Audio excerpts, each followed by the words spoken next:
During the night at Wei Manor, several silhouettes move along the dark corridor. A woman's voice asks why the gentleman wants to see them so late. The manager states that when they arrive, they will recognize the manager and two other girls cross the threshold of the room. They announce that the 8th and 9th wives have arrived. Some mystical creature of monstrous proportions with green eyes in the dark is glad the manager brought 2 more girls in. The monster is thirsty and demands that the manager sacrifice to it as soon as possible. Other parts of the body are also eager to replenish their strength. The women think it would be nice if the manager would light the way for them. A sudden, powerful torrent of wind rips off part of their garments from the girls. This embarrasses them, and they shout loudly. Black tentacles cling to the girls. They lose their footing and fall to the floor. The black ropes are about to pull the girls into the room, and the manager silently watches it happen.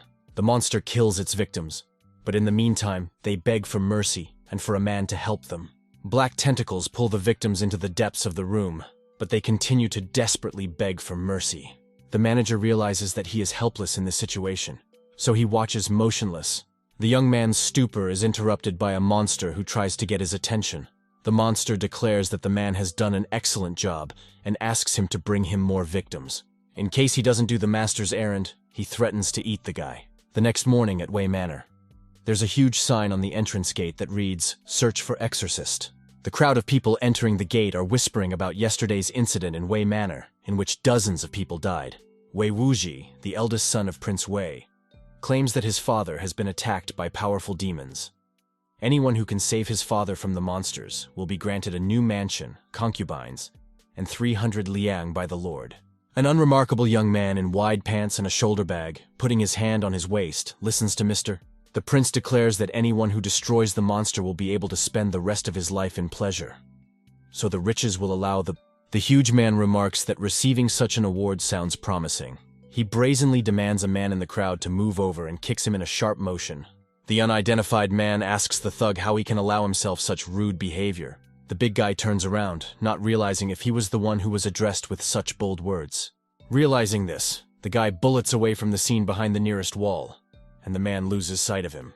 The stranger, with his face pressed against the wall like an ostrich with its head in the sand, hopes that the bulky man won't notice him.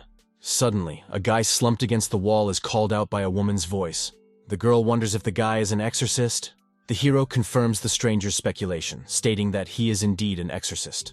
A girl is curious if a guy can take her on as an apprentice. The character apologizes and states that he does not recruit students or teach students. A girl wonders if a young man might need a maid. He states that he can cook, clean, and generally can do many other things. The hero, a little embarrassed, apologizes again and states that he already has plenty of maids already. The girl interrupts the hero, for she just needs some silver. She hasn't eaten in 3 days since she arrived in Ginling. Suddenly, a woman in pink appears out of nowhere and asks the girl not to let herself be fooled. The intruder informs her that the hero looks like a beggar who has nowhere to get money to pay for maids. The woman states that you can add to the guy's poverty that he is a disgusting pervert as well. The hero begins to lose his temper, because the words of a tactless stranger have nothing to do with reality. The woman is willing to bet that the hero's clothes aren't worth 5 coppers. She states that, as an exorcist, she cannot believe that the guy is so poor, so this fact undermines her credibility. The hero is furious and declares that he is going to teach the girl a lesson right now. He wonders if the man is going to hit her, but before he does, he warns her that her father is Qin Xiaotian. The guy wonders if Xiaotian is #1 among all Northwest Masters. The girl confirms the identity of her father, and also states that if the hero does decide to do this, he will have to deal with her father. The hero falls on his knees, bows his head to the woman, and asks her to forgive him, for he is a mere peasant beggar. The girl states that the hero is good at apologizing, as he apparently got this ability from birth. Leaving the hero, the woman asks the exorcists to proceed to her father and points out the palace where he lives. A giant skull towers over the roof of the house, surrounded by a terrifying demonic aura. All of the gathered exorcists are mesmerized as they watch the terrifying place they are about to enter. The house emits a monstrous aura. A guy in the crowd declares that today he has learned something new, namely how the wealthy strata of society live. The girl standing next to him thinks the young man is short-sighted, because he doesn't seem to see that the house is distorted by the presence of demons. A huge man wonders if there are ghosts inside that building. He gets an affirmative answer, in which case he sets off. The prince wonders why the big man isn't even going to prepare in any way. The giant flippantly declares that he will be able to get inside and kill everyone there without any difficulty whatsoever. Suddenly a voice reaches the man, telling him that the bulky man should not assume that he will enter the mansion first. The huge man turns his head and notices a small man compared to him. The thug asks the young man to repeat again what he said a few seconds ago.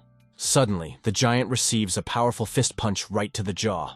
A sudden and very strong blow, though addressed by a small man, knocks the thug to the ground. The young man, bewildered, wondered how his downed opponent could think he was that strong just because he was healthy. It turned out to be a fatal mistake for him. The guy states that the same goes for all the other exorcists. He demands that they just stand still and watch. The young man assumes that everyone must be wondering how he's going to solve this problem. The young man declares that they are all pathetic semblances of the dueling exorcists. One of the exorcists, to whom this self-righteous admonition was addressed, becomes enraged at who that stranger thinks he is. The exorcist wonders why his co-worker is discouraging him from going out and punching that self-loving upstart. He says not to worry about the guy and claims that something is wrong with the estate. The girl in pink has also noticed that something is amiss here. So she dares to assume that 3 powerful demons have taken up residence in the manor at once. The woman wonders how they could be here, and in such large numbers. She remarks that this is very strange. The girl's speech is interrupted by a sudden loud cry. Inhuman screams come from the direction of the estate. A woman in tattered clothes, who looks more like a doll by the color of her skin, comes out of the building. Between the 2 shutters, covered on the inside with spikes, is the arrogant guy who looks like a doll. A girl with an unemotional face states that the guy is being too loud. The demon makes a flick of his finger, and the young man is crushed by 2 spiked plates. Exorcists fall into a state of oblivion as this power clearly taunts them. The girl in pink declares that in fact, everything that the young man who called himself a master boasted so much about turned out to be a fake. He just made himself look like a total talentless bastard. The girl declares that if they really need a monster hunter, her exorcist services are the ones they'd better use. Meanwhile, she uses a flash of lightning. While the girl exorcist was focusing the lightning charge in her hand, the demon came lightning close to her. With a sharp movement of its hand, the monster cuts the girl in 2. A smile reigns on the demonic creature's face. It also laughs wickedly. Having finished with the first opponent, the monster instantly switches to the protagonist. The guy orders the monster to move away from the girl immediately. The hero sharply throws his arm forward and shoots several pieces of paper with hieroglyphics at the ghost. The scrolls fail to reach their target and explode not far from her. And the monster chuckles evilly, clearly realizing its superiority in this situation. After a moment, the monster jumps into the air and disappears from the protagonist's sight, leaving only dust behind it. The monster wonders if the hero was going to stop him. These ineffective runes are used. In that case, the guy needs more practice. The monster wonders if everyone here is that weak. At that moment, a bald exorcist with a braided beard is about to attack him. The man strikes the monster with a powerful punch straight to the stomach. The monster swiftly flies a great distance backwards, trying to slow down as quickly as possible. The exorcist, meanwhile, takes a rather large leap in the air, surging upwards, preparing to use the 5-element technique. Putting his hands down, the man uses the earth cage spell. The wooden bars come together to form a cage and enclose the monster in it. The bald exorcist gives a command to his teacher, and the teacher responds promptly. Raising his hand upward, the exorcist concentrates a huge stream of flame. Taking the threads of flame in his hands, the mentor prepares to use the 8 blasts technique. Spewing huge tongues of flame, the exorcist incinerates the monster imprisoned in a wooden cage with the dragon's breath technique. The hero notes that first encasing his opponent in wooden fetters, and then directing a stream of fire at him, thus incinerating the monster, was a great tactic. Nevertheless, regardless of the attack, the monster's voice comes from the cage. Suddenly, the cage shatters into splinters, and an evil ghost bursts out of it on a pillar of fire. The mentor is puzzled as to how such a win-win plan could fail. He is clearly puzzled by what is happening, and is surprised at how strong an opponent he is facing. Monster states that the previous attack was hot enough. The monster reiterates that the attack was hot, and in parallel focuses a magical sphere composed of energy in each of its hands. There is a colossal airwave sweeping through the neighborhood that makes even ordinary people sense something amiss. The monster puts his hands together, concentrating a powerful stream of energy. He's going to awaken the 2 remaining demons. The monster arrogantly assumes that all the exorcists will die now, and is genuinely happy about it. The hero is puzzled by this situation and is perplexed as to what the monster is going to do. The The rest of the exorcists also realize what is part of the enemy's plans, so they only watch motionless at what is happening. The girl who so needed the main character's help, like everyone else, felt a strange roar from an unknown direction. It frightened the girl. There's a mob of walking dead running across the roof of the building. The undead rush in headlong. They are armed with razor-sharp teeth, but unfortunately they are not very far-sighted, lacking in judgment. People are screaming that there is someone on the roof and asking everyone to pay attention. The exorcists can't believe their eyes. They're shocked at what's happening. Right off the roof, an endless mob of dead men descend on them, intent on killing them. The monster admonishes all the exorcists, and including the innocent citizens of the town, to die. The monster instilled terror in the protagonist, and you can clearly see it in his eyes. The dead pile up like a rainstorm on civilians. It seems that zombies have filled every crevice of the square, and there is no end to their flow. People are terrified and start screaming loudly. The exorcists are not perplexed why the protagonist waits so long and advise him to get out of here as soon as possible. After these words, the protagonist does not hesitate and immediately begins to run away from the army of dead people. The undead almost manage to reach the protagonist. He is a little frightened by these strange creatures. The inhabitants of the city rush at all speed to the main gate, but their way is blocked by a huge silhouette. Unfortunately for the humans, the main gate turns out to be blocked by a giant zombie with a hammer in his hands. One of the exorcists, though he doesn't realize who he's dealing with, demands that the huge dead man get out of his way. The nunchaku guy makes a swift dash towards the giant, and the latter swings his weapon at him. A desperate daredevil is cut in half by the enemy's massive hammer. With a powerful attack that spreads a powerful shockwave, the dead man destroys the exorcist without leaving a wet spot from him. The hero is confused and doesn't understand what he should do next. At this moment, the guy catches a terrifying glance from the giant, who in addition still chuckles maliciously. The exorcist demands that the hero make way for him as soon as possible. He concentrates the electrical charge in his hands, trying to focus as much as possible. A colossal column of energy knocks the giant off his feet and he is thrown backwards. While the exorcists have a second to spare, they feel the need to get out of here as soon as possible. There are screams in the manor about the people in it being locked in a death trap. The hero steps out from behind the wall, and his foot steps onward. Ahead of the hero awaits an infinite number of dead people. At the head of the group of zombies that are in front of the protagonist's squad is a dead girl with a glowing red eye. The protagonist wonders why there are so many dead people on the streets. A mob of angry deceased men are closing in on the exorcists. The exorcist mentor also points out that there are a lot of dead people out there right now. Plus, it looks like the number is only going to increase. The tip of the sharp boom is charged with electrical energy. The exorcists intend to all use magic together to open a new passageway. But the zombie archer on the roof has other plans for it. The dead man fires his bow, and the arrow pierces the exorcist mentor's throat with lightning speed. The young exorcist falls to the ground. Everyone else wonders how this could have happened at all. The monster stares lifelessly at the exorcist squad. A small evil smirk creeps across the monster's face. The apprentice of a deceased exorcist mentor, consumed with hatred for the dead man, declares that he will kill his opponent. With a little bit of planting, the man is going to use the 5-element technique. The monster finds itself trapped in an earth trap formed by an exorcist. Without wasting a second, the bald exorcist starts moving towards the caged monster. Taking arrows out of his quiver, the dead man declares that the man is a fool, as the monster has no need to see him. Tightening the bowstring, the opponent is about to use soul-destroying soul arrows. The exorcist notices this, so for a moment he begins to doubt his actions, but there is no turning back now. Arrows stabbed into every part of the exorcist's body. The man's lifeless body falls to the ground and the protagonist is horrified by what is happening. The demon immediately chooses the protagonist as his next target. Various dead people surround the guy. He realizes he's in a desperate situation. A monster-sized zombie brings a hammer over his head, about to attack the protagonist. The protagonist requests that the dead man stop immediately, and stop. The hammer and the protagonist's face are literally centimeters away from colliding. He waits mesmerized for his end. Suddenly the hero wakes up in a sweat. He is on a bed in his room. A ray of light shines through the window into the room. The guy is breathing heavily, sweat running down his face in rivers. A shiver and sweat runs down my arms. Looking up at the ceiling of the room, the hero wonders what kind of nightmare he's had. Meanwhile, it had long since been a clear day. The protagonist drew a full bucket of fresh cold water from the well. Unafraid of any temporary external inconvenience, the hero pours the entire bucket of water on himself at once. With a smile on his face, the hero notes that the son he dreamed about tonight was only a mosquito, but a very convincing and frightening one at that.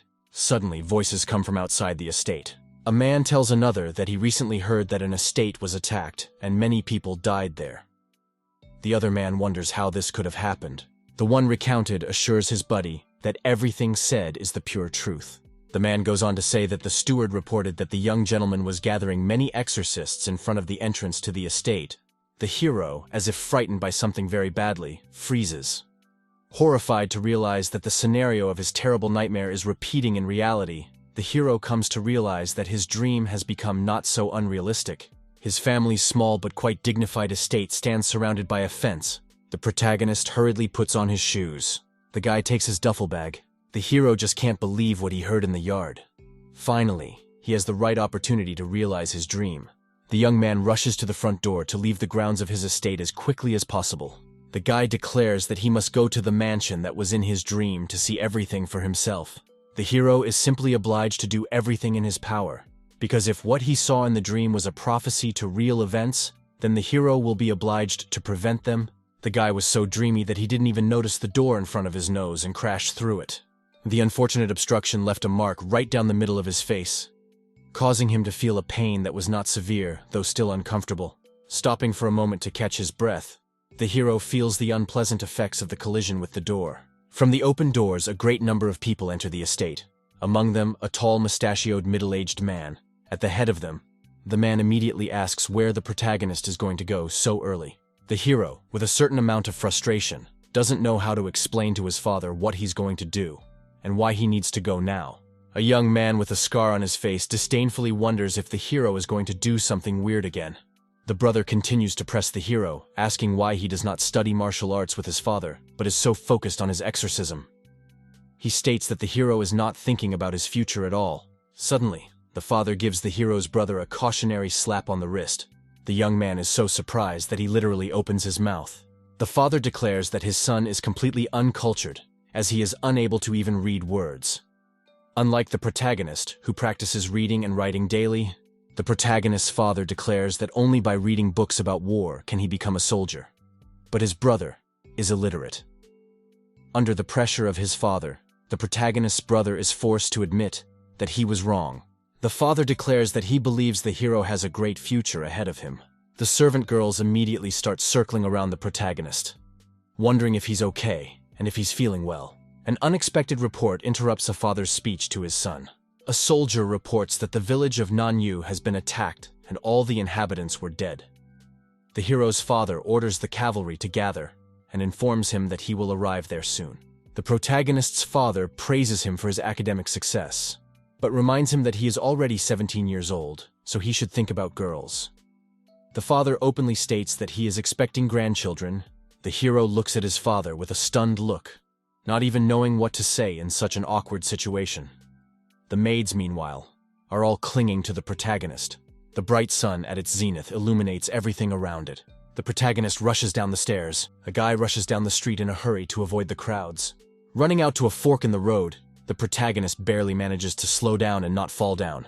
Eventually, he emerges into the main square, which is filled to capacity with people. On the entrance gate, you can see a huge sign that reads, "Search for exorcists." A huge man, who in the hero's dream was overconfident because of his monstrous size, is on the spot. The narcissistic young man who was crushed by thorns in the hero's nightmare dream stands here whole and unharmed. And finally, the exorcist mentor, who was treacherously killed by an arrow along with his bald apprentice, now stand completely unharmed. The protagonist can't believe his eyes. As to his knowledge, all these exorcists should be dead by now. Someone unknown sneaks up on the hero while he is watching the action that is about to take place in the square. The character does not understand what is happening and is therefore in a state of tension. An unfamiliar girl sneaks up behind the protagonist and notices that he is sweating pretty badly. The hero did not expect such a sudden appearance of the girl, so from fear even turned over and fell to the ground. The girl is perplexed by what is happening to the main character and why he behaves so strangely. The guy wonders when the stranger will stop sneaking around like that. The girl apologizes and asks the hero if he is an exorcist. Realizing that the hero is an exorcist, the stranger asks if the hero can take her on as an apprentice. The young man feels some discomfort from communicating with the girl, so he immediately declares that he does not take anyone as a student. The girl is embarrassed and makes an appropriate face, averting her eyes slightly to the side. She wonders if the protagonist needs a maid. The girl declares that she can cook, clean, and much more. The hero thinks to himself that the girl's words are repeated one-to-one exactly as in his dream. The image of the dead girl and the other exorcists in the square pops up in the hero's mind. A pink-clad girl approaches stealthily from behind, interrupting the business conversation between the protagonist and the girl. The uninvited guest claims that the protagonist is trying to fool her and asks her not to fall for his tricks. She arrogantly assumes that if the hero looks, in her words, indigent, he can't have money for maids. It's as if the main character is getting sick from hearing the words, and he starts sweating heavily again. The woman wonders if the hero is sweating so much because she told the bitter truth. The hero turns sharply because he realizes that he needs to escape, and as soon as possible, the guy realizes that those demons must appear in the near future. So if the hero in the shortest possible time does not leave this place, he will definitely die. Without wasting a second, the hero immediately decides to spring into action and runs away. However, unfortunately for the young man, at the same moment, a demon girl and a giant thug with a hammer appear from around the corner. The hero is well aware that he is in a losing situation, but having gained a decent speed, he cannot stop anymore. The guy catches the demon girl's lifeless look on his face. The hero stops as fast as he can, but is still very much scared. In addition, monsters also stop in this alleyway. The boy is perplexed as to why the demon is beginning to move swiftly in his direction. Remembering his nightmare dream, the hero is finally convinced that she is incredibly dangerous and can finish him off. The hero does not understand what he has done, that he is being chased by all sorts of evil things. The young man turns around abruptly, and the girl in pink wonders what's going on with him. Suddenly, the hero grabs the woman in pink by the arm. The hero stares intently at the girl's face, becoming more and more covered with sweat. She doesn't understand what he's going to do. Suddenly, the hero is kissing a girl in pink. Absolutely everyone present, including the demon, is shocked by what is happening. They wonder why the hero did what he did. The protagonist is a little carried away and does not seem to be going to let go of the girl in pink. But she clearly lets him know that it's already too much. The girl who was so directed to the protagonist as an apprentice is no longer so sure of her decision. So together with the demon, they are removed from him, and after a while, they disappear from view altogether. However, the girl does not intend to tolerate such bullying, so she gives the hero a powerful blow to the jaw so that he rises high up in the air. The hero flies up so high that he lands painfully and bangs his head on the crates as he lands. The girl is about to use a spell on the hero. She declares that the hero is going to die now, and he begs her for mercy. The hero declares that he has something very important to tell the girl, and asks her to listen to him. With a little restraint, the girl in pink lets the hero tell her. The protagonist explains that the manor was very dangerous. Therefore, if he hadn't stopped the girl, she would be dead by now. The stranger wonders if the hero really thinks she's a stupid child and doesn't realize that he's only trying to justify himself. She declares that she is going to kill him with this magic. The hero tries to come up with more excuses for his perverted actions, but he fails miserably and is only able to utter a few incoherent sounds.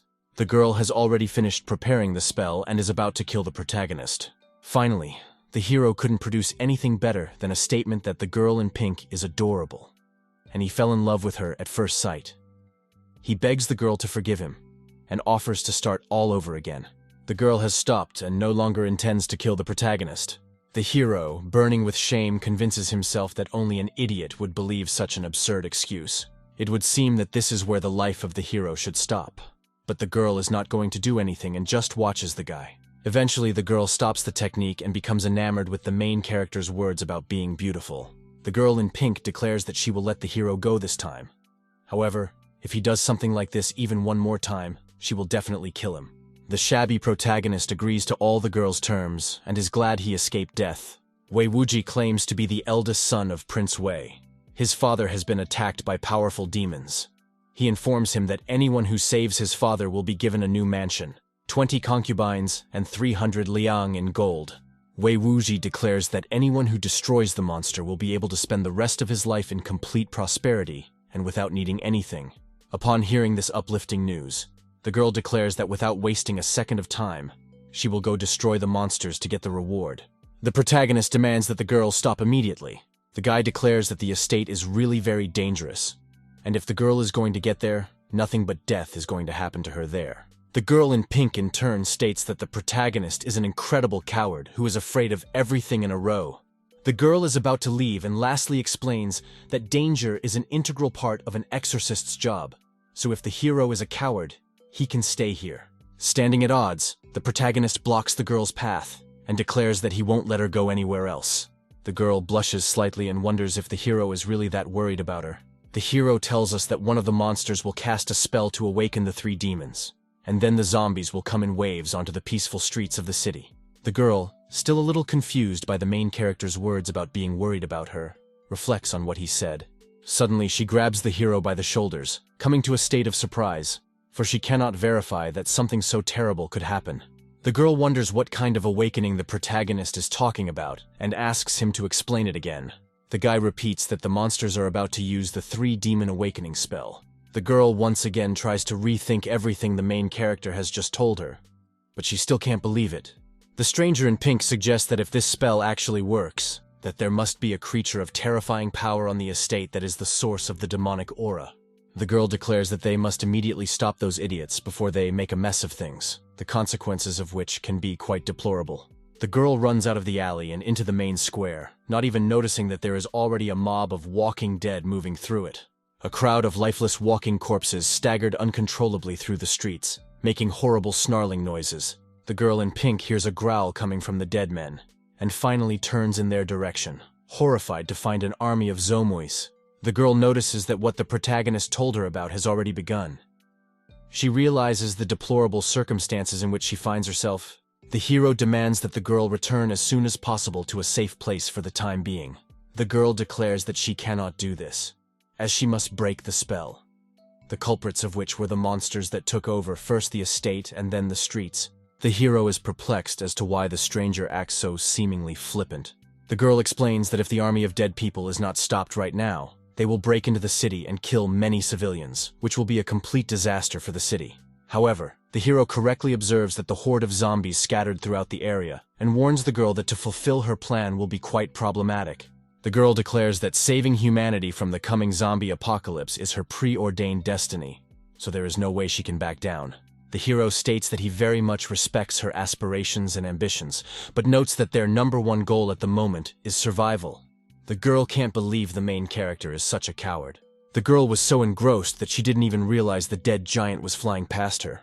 The monster crashes into the obstacle at breakneck speed, creating a giant blast wave that destroys everything around it. The girl, only hearing the loud sound, turns back to find out what had happened there that could have caused such a powerful rumble. The exorcists rush out of the manor and advise the girl to follow their examples and also flee. For the palace has become a trap. The mob of embittered dead growl and instill terror just by their presence, even despite what they can do to people. The girl realizes that she has to take action as soon as possible, as the dead are getting bigger and bigger.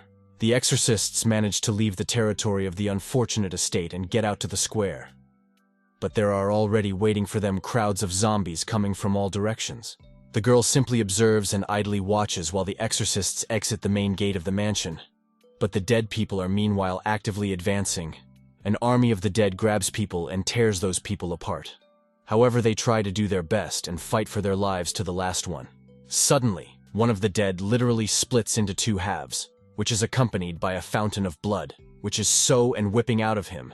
A bald exorcist does a spectacular somersault through a crowd of dead people. The exorcist mentor concentrates energy in his hand, which is embodied in a lightning bolt of purple color. The hero is perplexed as to why the girl in pink is inactive, and just observes what's going on instead of finally taking some action.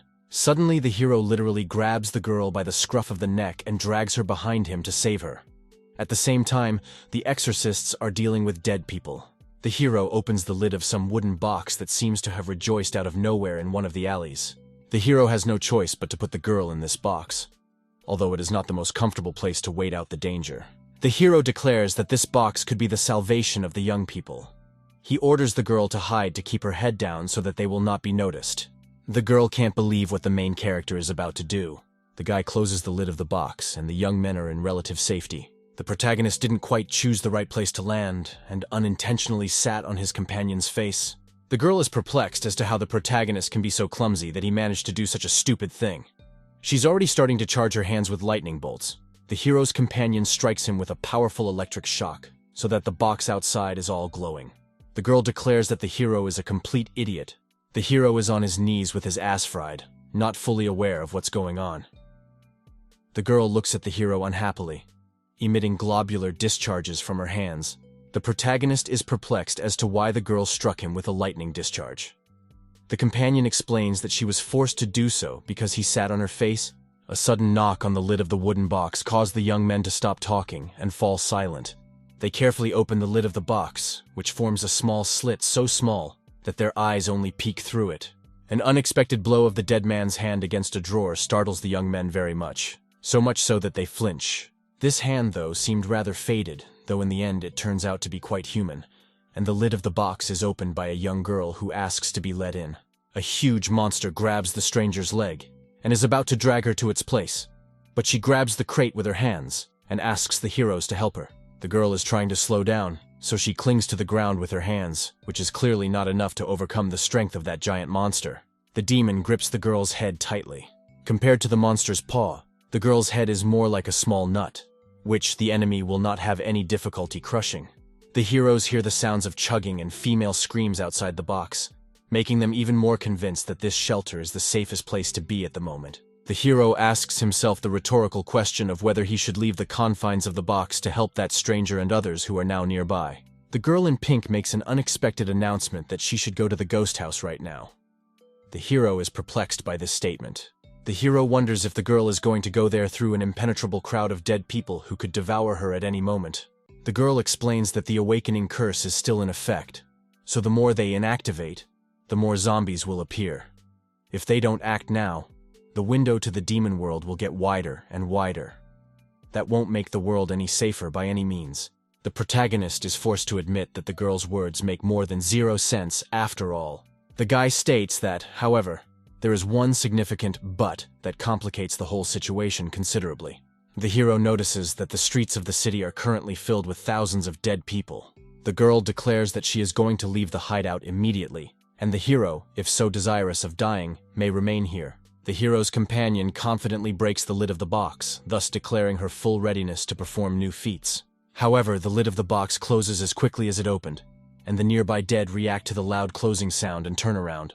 Meanwhile, inside the box, the protagonist holds the girl back tightly so that she doesn't do another rash act.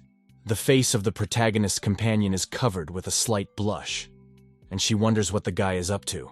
The protagonist asks the girl not to be so impulsive, and offers to take his advice and do as he suggests. The hero states that his plan will allow them to stay safe while still being on the move. The wooden box begins to move as if of its own free will, but underneath the bottom of the box you can see the young people's feet shuffling about. The box magically moves past a horde of dead people, but they do not react at all to what is happening. A small horizontal slit in the box helps the protagonist better understand what's going on and generally control it. The girl apologizes for having such a low opinion of the protagonist, but previous events had convinced her that the guy was a complete idiot. The girl notices that they have managed to get inside the manor. She can't believe that such a plan was successfully realized. The box controlled by the protagonist goes up the stairs directly into the main building of Wei Manor. Through a small slit in a wooden box, the building of a mansion can be seen ahead, which is heavily distorted by a demonic aura. The hero reports seeing a ghostly house ahead. However, the young people fail to notice that behind them stands a dead man who stares intently into the moving box. The demon wonders if the protagonist really expected to be able to hide in the box and remain undetected. The protagonist and his companion did not expect that not only their plan will manage to unravel someone, but they, in addition to everything, will meet such an advanced dead man. The demon focuses a blob of energy in his hand and is about to attack the heroes. He orders them to get out immediately, or he will have to pull them out himself. The girl is about to teach the dead man a lesson, but the hero stops her in time. The protagonist whispers a plan in the girl's ear that should be much more effective than just going along to get along. The demon is curious if the protagonist and his companion are going to leave the box. After waiting a few seconds and receiving no positive response, the demon declares that he will have to use violent measures in that case. Suddenly, the lid of a wooden box opens and the main character jumps out of it. At first, the dead man just observes what is happening and is not going to take any action. The protagonist uses runes with certain hieroglyphics inscribed on them, releasing them at the enemy. The main characters attack while causing minor destruction, hits anywhere but the demon itself, and the opponent remains completely untouched. The enemy claims that the runes the protagonist used against him do absolutely no damage whatsoever, and claims that the hero is a weakling. The hero is signaling his companion to spring into action. The girl, meanwhile, aims her electric bow at the opening of the box, preparing to attack. The demon only has time to glance at the heroine for a moment. A flash of lightning illuminates the enemy's face, which heralds its demise. The girl claims she's going to use a lightning spell. A powerful bolt of thunder straight from the heavens pierces the roof of the manor house. The monster convulses and screams in pain. Lightning fries the walking dead man. Loud screams come from the estate building all around, and the lightning keeps hitting that point, turning the zombies into ash. One of the dead men who carries a bow and quiver of arrows behind his back responds to this sound. In just a few seconds and a couple of deft moves, the demon is on the roof of the building. The zombie that had just been roasted by the girl in pink is fuming and only gives out a death sigh. The demon with the bow arrives on the scene as quickly as it can and immediately points the loaded bow in the direction of the smoking zombie. The enemy cannot understand where the protagonist and his companion have gone so quickly. After a bit of thought, the demon comes to the realization that the people may now be in the main building of the estate, which is behind him. The man in charge, standing on the doorstep of the building, declares that they need to hurry as they could be stopped at any moment. Guy orders the doors to be locked, and at the same moment, a hail of arrows that the monster had released slams into her. The young men are patching the passageway, but several enemy shells have already managed to hit it. Sweat drips down the protagonist's face from the tense situation, and he declares that they are now safe. An unexpected deep voice behind the protagonist wonders if those believe they are really safe. The hero can't believe what he has just recently heard. He wonders if there could be anyone else here. A huge silhouette in the back of the room laughs evilly and declares that the young men have come just in time, as the demon is in great need of them right now. In front of the young people appears a huge monster that looks more like a tree with its appearance. Tubers of fog develop behind it. The demon declares that they've arrived just in time, so he starts to run out of lamp oil, in the sense that the monster needs new victims. The protagonist and his companion look puzzled at the monster. Its ominous aura presses down on the young people. The hero hastily apologizes to the monster and declares that they have the wrong door and are going to leave his estate now. The girl declares that he is a complete idiot. The hero's companion suggests taking a certain magical artifact to begin with. In the hands of the protagonist is an object with a handle, the bottom of which transitions into a point, and on top of it is a pink glowing ball. The protagonist doesn't realize what the object is. The girl explains that this item is called a spell blocker. It is designed to destroy whatever awakens the dead. If the young people fail to make it, things will be bad enough. However, the girl declares that things are bad enough for now. The demon wonders if the young people have finished chatting, and the young people, completely oblivious to his existence, are startled and turn back around. The monster confidently declares that the protagonist and his companion are about to go to the realm of the dead. The monster delivers a crushing blow with his hand, causing considerable destruction. But the nimble hero and the girl manage to avoid his attack. The girl at the last moment manages to dodge the enemy attack, and the hero, as usual, somehow ridiculously jumps aside. The protagonist reports that the demon is fighting an unfair battle. He wonders how they are supposed to fight him if he is so superior in size to them. The boy declares that the monster's insolence has no bounds. The demon reveals that it has killed a huge number of people, yet the protagonist is the first to make such a brazen claim. The monster announces that it has made its decision and declares that it intends to torture the protagonist long and merrily. The protagonist notes that he and the monster are men, so why don't they just shake hands and part ways peacefully? The guy is curious about his opponent's interest and offers to discuss everything in detail. The demon is not even going to listen to what the protagonist says, so without waiting for any suggestions, he starts the battle, striking a fatal blow. Suddenly the hero finds himself completely untouched, although the guy had to be quite nervous.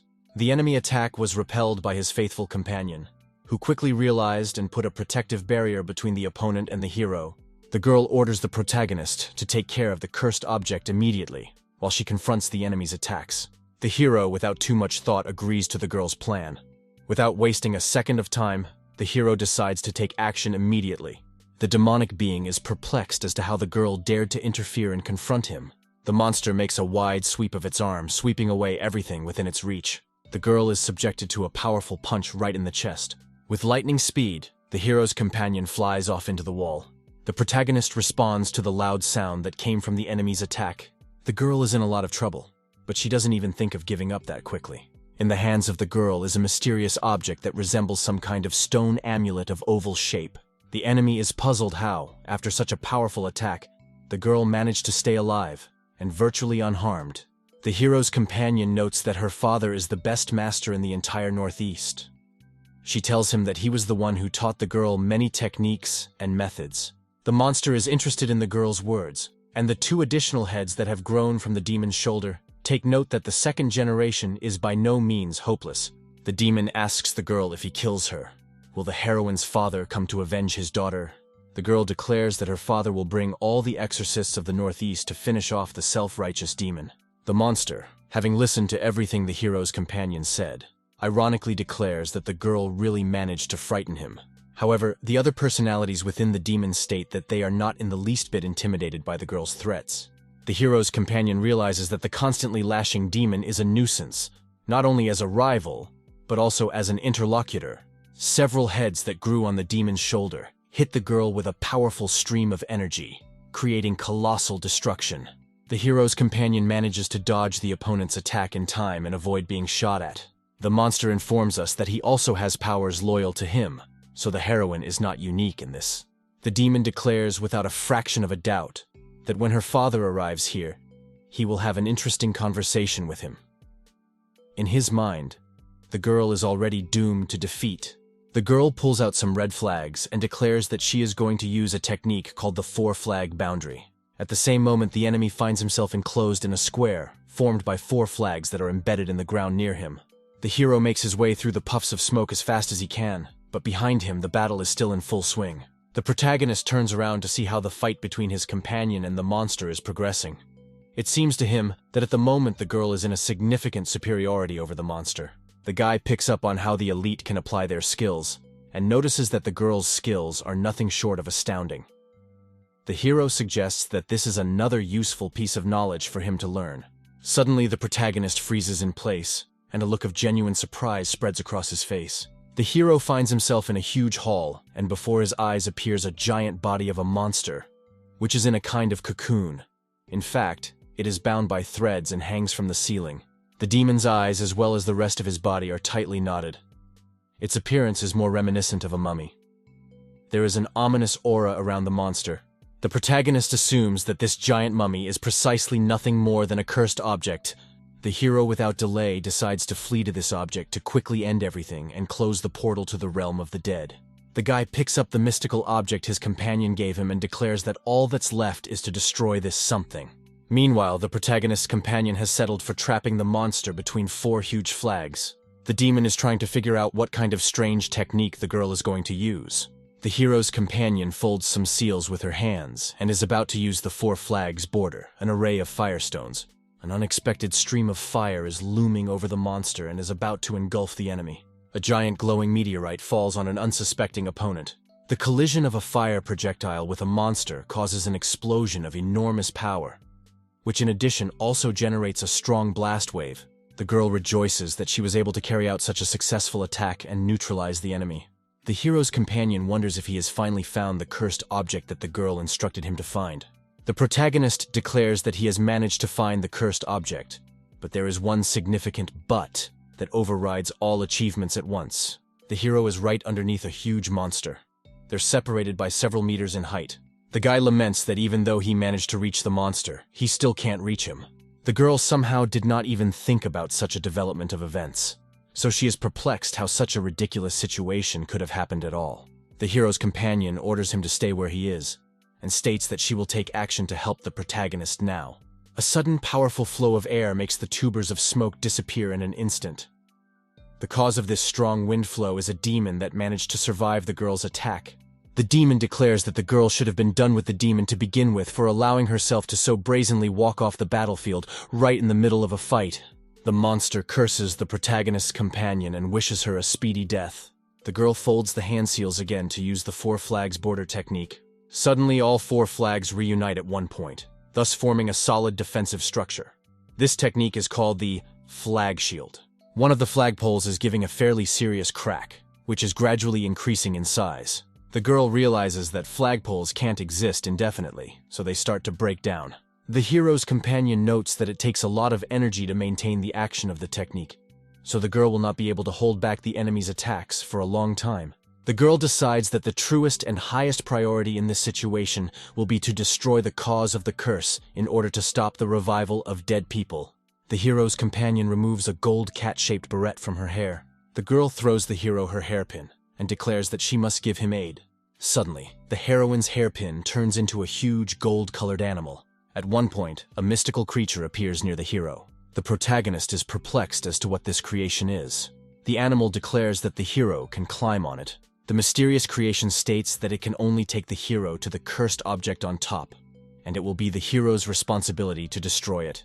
The guy is a little confused about what's going on, so he hesitantly replies that he's about to climb up on the animal.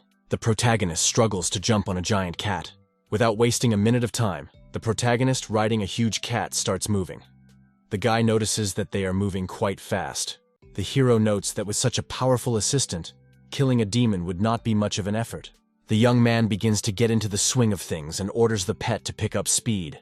However, the protagonist does not take into account that at such a high speed he will not be able to stay on top of the cat, so quite expectedly falls off the animal. The cat wonders what happened to the main character and why he's sprawled out on the ground.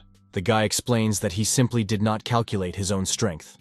In addition, the hero forgot that in order not to fall, it is necessary to hold on tightly in order not to fall down. The hero realizes that his fall was a pretty ridiculous transgression, so he suggests forgetting everything and just getting on with what he started. The cat thinks that the hero is too bad for this job. At last, the animal makes a swift leap, and thus ends up on the guarded cursed object. This time, the protagonist feels much more confident than last time, so he declares that now they will definitely succeed. The size of the mummy turns out to be quite so large, so the hero is slightly surprised at how much distance they will have to travel. Suddenly, the demon's body begins to deform severely, and two huge monsters sprout from it in an instant. The protagonist is greatly surprised by this fact, since such a development of events he could not have expected in any way. The head of one of the monsters is equipped with dangerous fangs.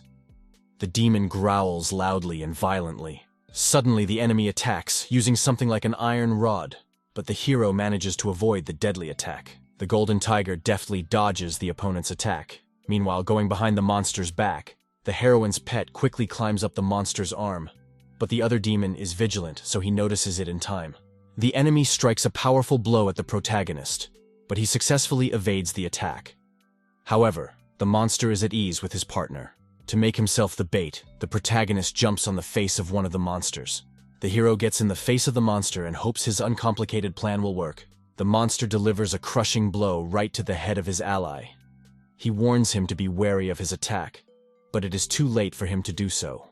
The enemy crushes his partner's head and literally leaves a void in its place. From the place where the head used to be, puffs of smoke billow from the head. The surviving demon becomes completely unhinged and declares that the protagonist is now facing death. The demon notices that, while he was rasping, the protagonist had already started moving in the opposite direction. The protagonist notices that the demon looks very angry, as it runs at him with great speed, in addition to growling furiously. The hero orders the heroine's pet to hurry up, as he doesn't want to be smeared. Suddenly, the pet stops because something strange starts happening. The protagonist wonders why a wall has appeared right in front of them. As a second ago, there was nothing blocking their way. The animal informs the protagonist that the wall is too high, so he will not be able to jump over it. The protagonist is not very happy about this news. Suddenly, a monster appears behind the hero's back and is about to catch up with him with its iron pole. The hero feels it perfectly, so sweat drops appear on his face. The protagonist is perplexed as to how an animal, despite its size, cannot jump over a wall. Pet regretfully has to admit that his paws are meant for fighting, but not for jumping. The golden tiger offers to self-destruct, so that the mechanical wave that is generated by the explosion will help the hero get to the other side of the wall. The protagonist is horrified at the venture his pet has offered him. The guy reminds him that he's sitting on an animal right now, so the idea of setting off a self-detonation even sounds delusional, let alone realizing it. Meanwhile, the tiger is running a backwards report. The hero declares that he's not ready right now to experience an explosion right under his heel. After finishing the report, the heroine's pet successfully detonates and explodes into small shards. The main character flies high up and makes a long trail of smoke behind him. The main body of the monster can be seen through the other side of the wall. The guy is amazed at how much pain he's in. However, he manages to overcome his own pain and fear and gather all his will into a fist. The protagonist declares that there will never be a better time to prove himself and finish off the monster. The hero is fully convinced that if he endures this pain for a little while, it will more than pay off with the result. The guy brings in the magic item his partner gave him. The hero falls on the demon's head and stabs the object right between its eyes, but some invisible force stops him. Although the hero's attack turns out to be quite strong, and the magical barrier gives a small crack, however, the monster's defense still remains almost intact. The crack in the barrier continues to spread across its surface, but a strong airflow begins to pull out from underneath it. Suddenly, the monster's eye opens and it begins to stare intently at the protagonist. The protagonist can't believe his eyes, because just now the monster was asleep. The monster is suddenly awakened, and the first thing he wonders is how the hero dared to disturb his peace. The protagonist is perplexed as to why the heroine gave him an item that in theory should have neutralized the demon, but in practice failed to do even the slightest damage. The enemy declares that he's fed up with his stupid questions, so decides to just get it over with and kill the protagonist. The monster declares that he's not going to listen to what the protagonist is going to tell him, so he just swings the iron pole at him. The hero asks his opponent to take his time. He offers to discuss everything in a calm atmosphere. The demon's pole comes closer and closer to the protagonist's head, and finally, only a moment separates their collision. At the last moment, the boy begs the demon to stop. Suddenly, the protagonist wakes up in a sweat, jumping up sharply from the bed. The hero finds himself back in an environment that has already become familiar to him, namely, his own room. The protagonist is trying to calm down, so he's practicing slow, deep breathing. The guy feels a lot of emotional pressure and an inability to get his thoughts in order. An unknown voice declares that the hero has failed the test 2 times in a row, so there is one last chance left for him. If the protagonist manages to screw up this time too, in which case he will really die. The hero is perplexed by what the voice inside him is saying. He cannot believe that in case of another failure, he will really die in the real world. The protagonist slowly calms down and comes to the realization that if he does fail this test, he will indeed die. The young man's cry that what was happening was more like a nightmare than reality echoed throughout the estate. Meanwhile, outside it is already a clear day. The sun shines through the green leaves of the trees. A sudden knock from the servants at the door disturbed the young gentleman. A maid with a tray in hand declares that it is time for the main man to have breakfast. The maid enters the protagonist's room, and the first thing she does is marvel at what she sees. The main character is sitting on the floor. Behind his back is a huge aquarium that is built into the wall. There is a negative energy emanating from the hero. You can see from his face that he is not in the right state of mind to let anyone bother him right now. The girl just stares at the protagonist in silence for a while. She casts a questioning glance at the guy, wondering why he's acting like this. Suddenly the girl turns around and walks out the open door, once again asking the protagonist for forgiveness. The protagonist asks the maid not to leave, or at least leave his breakfast. The young man cannot understand what the voice in his head was saying. He asks himself what he can do in front of a crowd of dead people. An unknown voice comes from the room. He wonders if the hero has any more questions. Suddenly, a mysterious vortex appears in the middle of the room. The protagonist demands the uninvited guest to introduce himself because he has no idea who he might be. The stranger states that the main man's endless whining is annoying. He wonders why he hasn't started the last stage of the test yet. The hero states that he has not begun to take any action, because he fears for his life. The guy wonders who the stranger is after all. The man replies that he is the caretaker of hell. The protagonist reports that he has heard of something like this, although he doesn't really have any idea who he is, but admits that it sounds awesome. The hero declares that whoever the stranger is, however, no one gives him the right to mock human lives like this. The guy complains that he has lived through so many horrors, and he is sent to death again. The hero assumes that in hell everyone thinks that they can dispose of people's lives as they please. After a bit of silence, the caretaker of hell gives out that although the main character seems to be quite evil on the surface, it is far from the truth in reality. The protagonist is perplexed as to why the uninvited guest is jumping to such hasty conclusions. The Hell's Keeper explains that the protagonist is trying to walk this path without a drop of pain because he lacks the courage to take the risk. The guest declares that the protagonist evokes pity. The protagonist is perplexed as to why a stranger would think he is not ready for pain and risk. Hell's caretaker asks the hero not to pretend that this isn't true, and just admit this rather unpleasant fact. The uninvited guest explains that there will always be those who want to escape the ordeal they have been given, which they themselves agreed to by entering into the contract.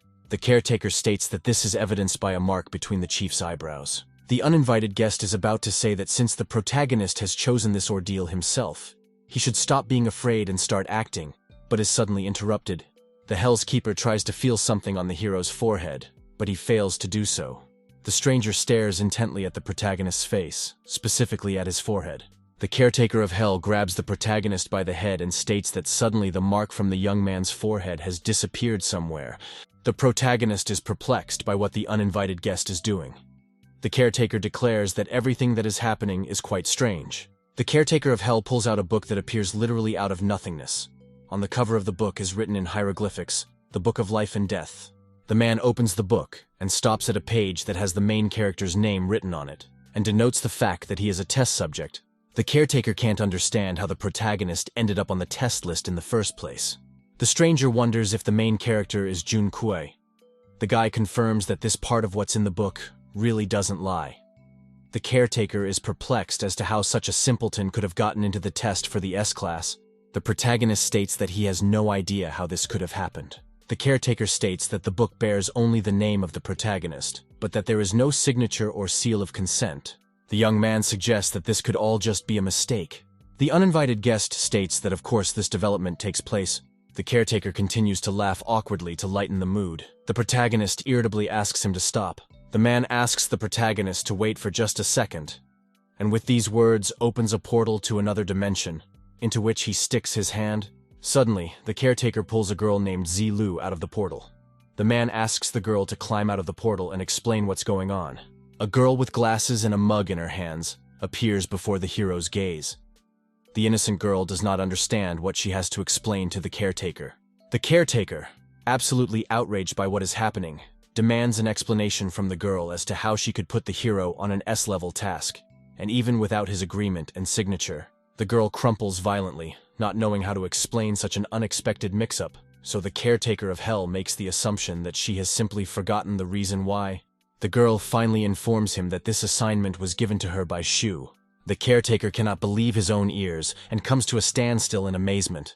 The uninvited guest explains that Shu is a very powerful boss who punishes his subordinates if they let him down even a little. He wonders how the boss could have chosen this brat. Despite all of the above, the girl is still forced to admit that it was Shu who assigned the protagonist to this task.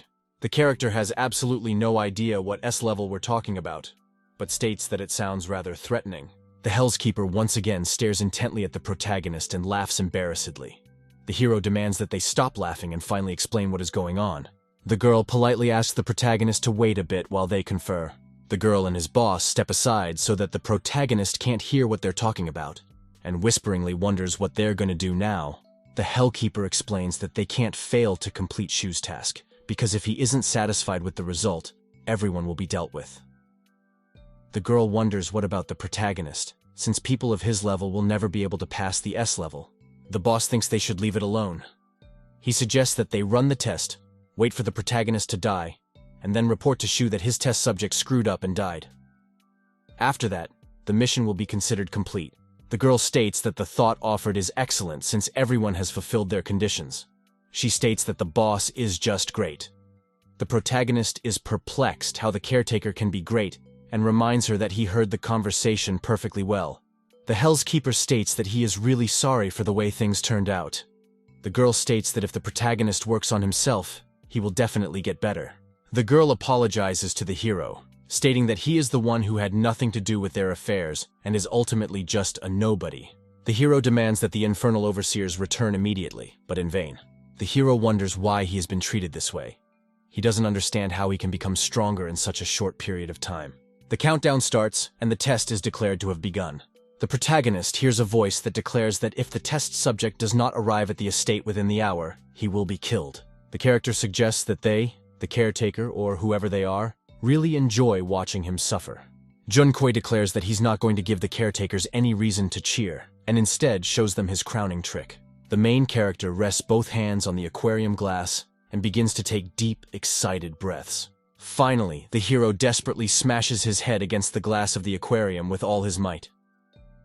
The impact is so strong that it causes a crack in the glass, which continues to spread across its surface. Meanwhile, in the training area on the estate of Jenern, on the ground, someone's tense hand is confidently positioned on the ground, sweat dripping down it in rivers. The general's son's face is drenched in sweat, and his expression shows that he is working hard and diligently.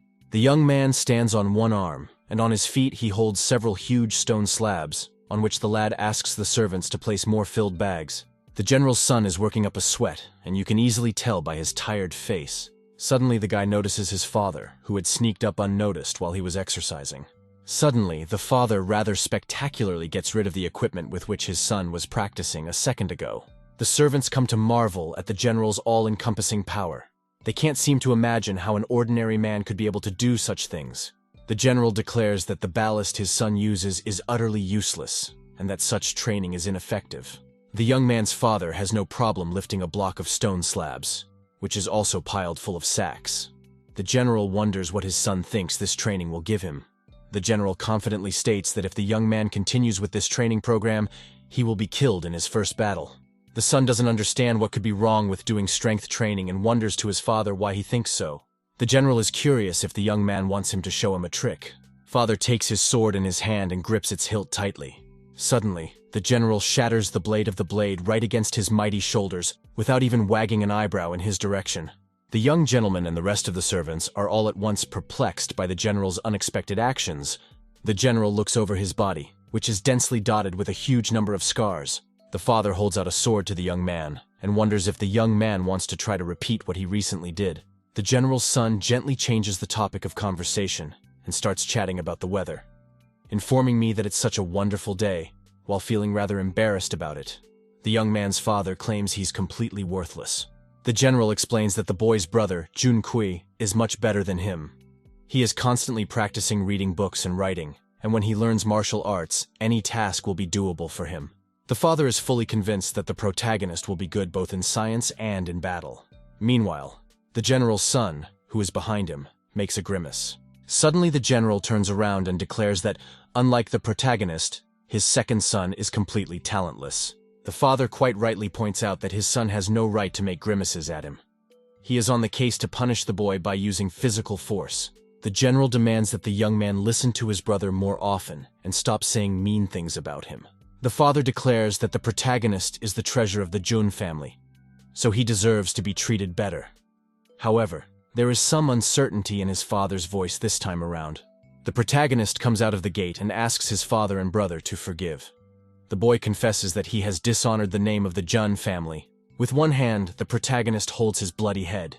He grieves that he was beaten up. The hero's brother is perplexed as to who had the idea to beat him up. He is convinced that whoever they are definitely tired of living. The protagonist admits that it's really stupid.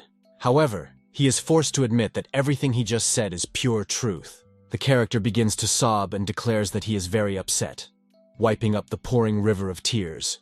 The protagonist's father begins to become enraged at such sad news. The general's son observes that a mighty assassin in the guise of his own father has awakened. The general asks the protagonist to stop crying and listen to what he is going to tell him. The hero's father, being enraged, wonders who dared to hit Zhongkui. The protagonist once again wipes away bitter tears and declares that the offender is Prince Wei and his army of dead men. The main character's brother is perplexed as to how Prince Wei could be so cruel as to send an entire army to beat up a boy who doesn't even know martial arts. The general turns to Jun Lin, the main character's brother. The hero's father orders his brother to immediately gather and army, so they intend to have a talk with Prince Veg. Meanwhile, someone's unsteady laughter is heard in Wei Manor. The monster is holding someone's human female head by its long black hair. The demon declares that the fact that some pathetic people like exorcists are trying to stop him is utterly hilarious. The exorcists, including the girl in pink and the exorcist mentor, watch the demon in horror. The enemy declares that since the exorcists are gathered in one place, it would be a fatal error not to take advantage of this and swat them all out of the way.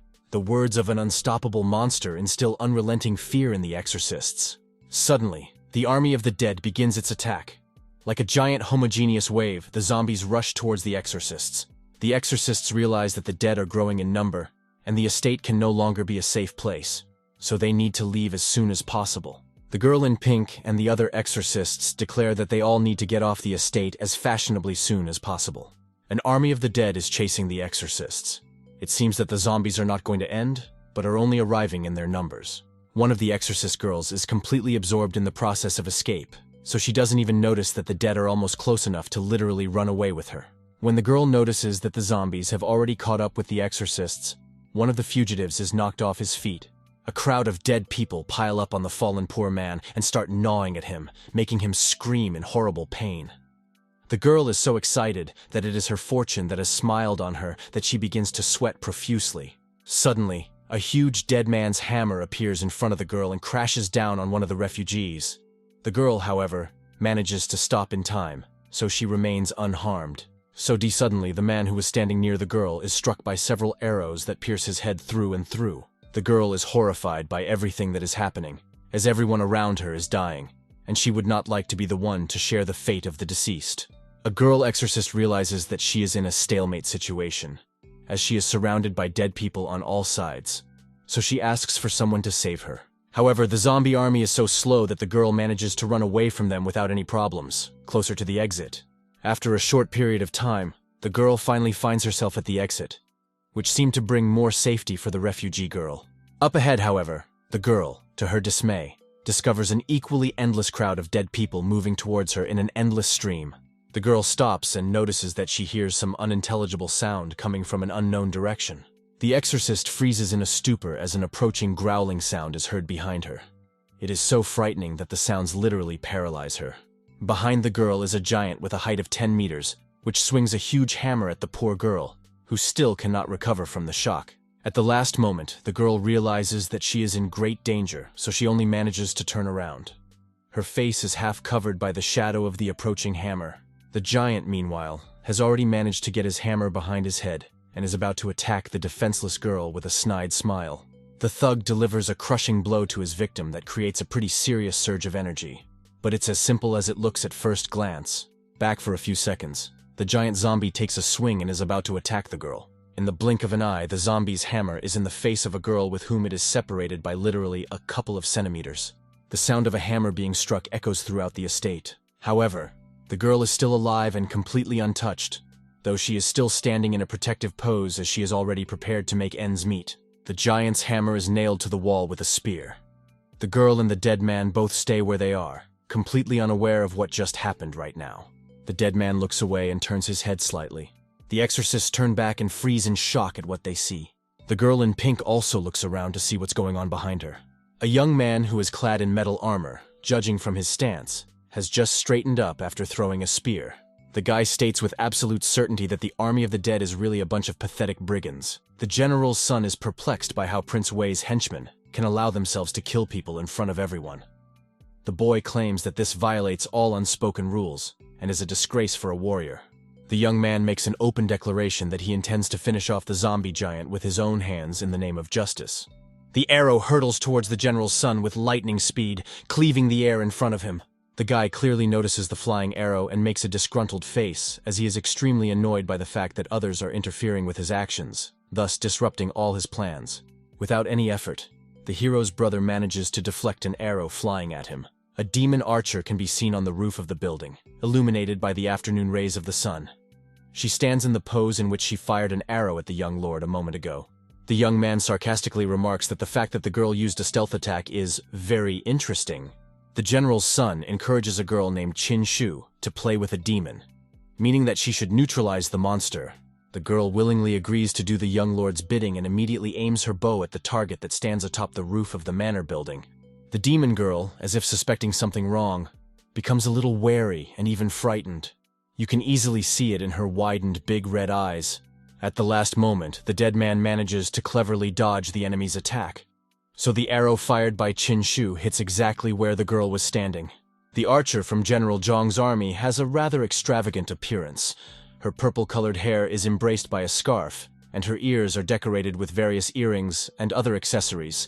The girl is lightning fast in loading her bow with new projectiles, and her quiver remains almost empty. Qin Shu's bow is larger than the girl herself and has very broad shoulders, The arrows are heading towards the demon with great speed. Just moments later, the shells reach the roof of the building. The monster, which has just started maneuvering, barely notices the approaching attack of the enemy. However, it is clear from the girl's gaze that she is not ready to repel this attack at all. The arrows scrape through the demon's limbs, so the one finds herself hostage to circumstances that are unpleasant for her. The monster's body, dotted with a large number of arrows like a porcupine's back with needles, falls unimpeded from the roof of the building. With a rumbling and echoing sound that echoed throughout the area, the body of the enemy collapses to the ground. Shinshin looks smugly at her defeated opponent. The girl is so confident in herself that just by her appearance alone, she no longer leaves any chance to think otherwise. However, the demon is still alive, although he has quite severe wounds that are not compatible with life. There is nothing surprising in this, because the opponent is an unclean thing. The girl archer loads another projectile, which has a bizarre appearance.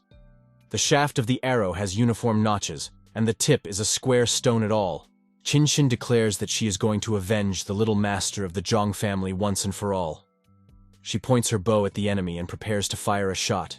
The fired projectile is carried at tremendous speed, while at the same time rotating around itself, thus providing maximum destructive force when hitting the victim.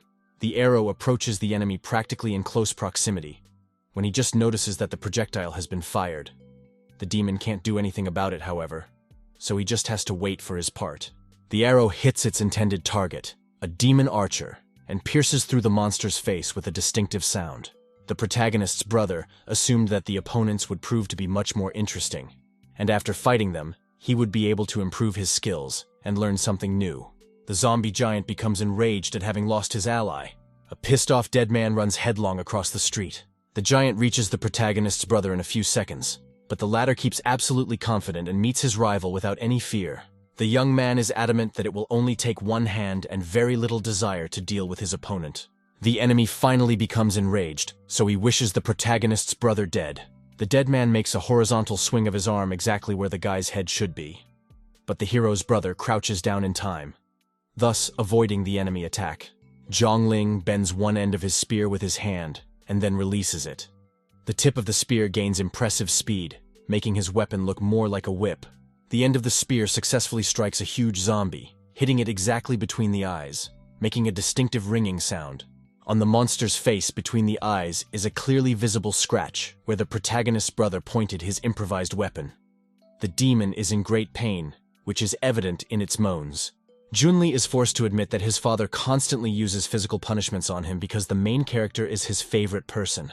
The protagonist's brother explains that even he himself doesn't allow even himself to raise his hand against Junkui, which is the reason why he can't allow anyone else to hurt his favorite younger brother. The young man notices that the monster independently decided to hit the protagonist, thereby going beyond the limits of permissible, so now to pay for the transgression committed, Junli scoots his leg up high enough to land a nice leg kick on his opponent, who is in a free fall at the moment. With a swift movement, the boy strikes a powerful blow to the body of his opponent, thus expressing all his accumulated rage and at the same time protecting his brother. The girl in pink is discouraged by the brave actions of the protagonist's brother, so she silently watches the young man's further actions. The exorcists can only stay out of it, and, being completely numb, watch what is happening. The army of the dead has also frozen, as they themselves must prepare a worthy retaliatory strike. The commander of the zombie army is absolutely furious at the fact that the most valuable members of his army were defeated by just one man without any effort whatsoever. The dead man, in a fit of rage, orders the protagonist's brother to be killed immediately, as he poses the greatest threat to the messengers of hell. The exorcists can't believe their ears. The zombie stands at the top of the steps that lead to the entrance of the manor, and at the same time is the last frontier before a direct clash between the army of the dead and the exorcists. The army commander irritably declares that no one should survive after the upcoming attack. With these words, the crowd of the dead rushed forward in a powerful stream, emitting horrifying screams. The demon angrily declares that it will make everyone regret that they came into existence and lived to see this fateful day. The protagonist's brother is again perplexed as to how the dead can be so unschoolable that they need to be explained everything all over again. Junli urges everyone to watch carefully, for he is about to teach the members of the army of the dead a lesson. While the exorcists are running away from the manor at all speeds, and they are being chased by a mass of zombies, the brother of the protagonist is not in a hurry to join the fight. and waits until the enemy himself will come into his hands. The guy is so confident in his abilities that he even wonders to the exorcists why they are trying to leave the battlefield in such a hurry. The exorcist mentor, even though he realizes that the main character's brother is good enough, he is still slightly annoyed by the young man's self-confidence. The mentor states that even if the young warrior is much stronger than the other exorcists, he should still have left the battlefield as soon as possible. The protagonist's brother is perplexed as to why he would cowardly flee the battlefield. The young man suddenly jumps out of his seat and, like a hurricane, rushes past the exorcist with great speed. The boy declares that he can't just leave the scene of the battle. The exorcist mentor only realizes a second later that the protagonist's brother has disappeared from his sight. So he turns back only then. The man notices that the young man is almost in the thick of the enemy army. The exorcist is truly amazed by this fact, so he advises the warrior to go back immediately. The brother in charge uses his spear as a pole, allowing him to push off the surface as efficiently as possible and bridge the gap between him and the enemy in the shortest amount of time possible. Junli surges high up, taking a confident swing with his spear. The guy finds himself over an army of dead men while he himself spins his pole. The young man makes a concentrated face as he now has to fight a large enemy army. The young man soars into the air and freezes in weightlessness for a few seconds, while delivering many crushing blows at the dead men. The vast number of dead within the attack radius of the brother in charge find themselves under a hail of his multiple fatal blows. A powerful attack strikes a large number of opponents in the vicinity of the young man, who strikes fast and accurate blows directly at the heads of his opponents. After a short-time attack, Zhongli successfully lands on the ground, and the defeated opponents that recently felt quite comfortable fall on their backs. The army commander notices that in a fraction of a second, the protagonist's brother managed to defeat several dozen opponents without even putting in much effort. However, the young man is still facing a large army of dead people. Zhongli asks the army commander to look at the aftermath of his attack and states that he is going to defeat the rest of the army, but will not touch the commander himself. He informs him that the main character will oppose the commander. The young man warns that his younger brother isn't that good at doing military craft, so a little support will do him good. The lad hopes the dead man is okay with his terms. Behind the protagonist's brother can be seen a huge army that the general's son has assembled, whose soldiers are clad in robust ammunition and protected by shields. The protagonist is positioned between the allied soldiers and calls out to his older brother. Zhongli asks the protagonist to keep his head down from behind his shields and for once thank life for still being with him. The protagonist agrees with his brother's words and declares that life is an interesting phenomenon that always changes at the most unexpected moment. While never communicating this to him, the protagonist recognizes that the people around him and his family have been looking out for his well-being all this time, and he hasn't even thanked them for it. The dead man's girlfriend is very touched by the protagonist's words. The hero declares with a slight smile that he remembers all that life has graciously done for him and thanks it for it. However, as uncomfortable as it is, he has to admit that this time the protagonist has brought backup in the form of his older brother and his father's army general. However, all this does not prevent the protagonist from thanking fate for all the good things it has done for him. On the contrary, the presence of so many witnesses allows the protagonist to express his gratitude and to open up. The commander of the army of the dead silently watches what the protagonist says, and it seems that his words resonate in the heart of the girl. But she is already too mired in the abyss of evil to overcome herself. Junli, wanting to end his younger brother's lyrical digression as soon as possible, snaps into place and rushes into battle, declaring that he must deal with his opponents first. The zombies move mindlessly toward the protagonist's brother. But one of the dead does notice the young man approaching, though it doesn't matter anymore. Suddenly, a giant golden dragon rises up with a guy in the middle of it. On its way, the mythical creature pushes the crowd of opponents and tosses them into the air. The commander stands idly by and watches in silence as the brother in charge single-handedly massacres the soldiers of his army. You can see from his face that the dead man seems completely indifferent to all this. The protagonist's brother fights his way through a crowd of dead people with his spear, doing it so hard that the zombies fly away from the guy's attack in different directions. The golden dragon intends to launch another attack once again. The mythical beast spins in a spiraling dance. A giant beast, which resembles a homogeneous stream in its appearance, crashes into the enemy army, thus splitting it into pieces. Having finished the previous attack, the protagonist's brother, without giving the army of dead men a second's respite, immediately begins the next maneuver. Zhongli spins a weapon that resembles a slingshot. The young man declares with full confidence that absolutely every soldier of the enemy army will have time to get what they deserve for their decision to sneakily attack a member of the Zhong family. The commander of the army of the dead, in turn, orders his soldiers to immediately finish off the protagonist's cocky brother, and along with him his entire army. The soldiers of General Zhong's army, clad from top to bottom in armor so that only their eyes are visible, stand motionless, waiting for the commander's orders. The protagonist pretends to be coughing, but he is really just trying to get the attention of the soldiers. Zhong Kai wonders if the warriors are really just going to stand there and watch their general single-handedly fight against the enemy. The guy orders the troops to get ready and wait for further instructions from the protagonist. Finally, the soldiers begin to move, and the stomping of the soldiers' feet and the clanking sounds of heavy soldier armor resound throughout the area. A column of Zhong soldiers actively begins to advance on the mindless crowd of dead men. Each warrior is armed with a long spear and a large shield. They are driven only by base desires. All the dead need is human flesh. Zombies growl at their opponents.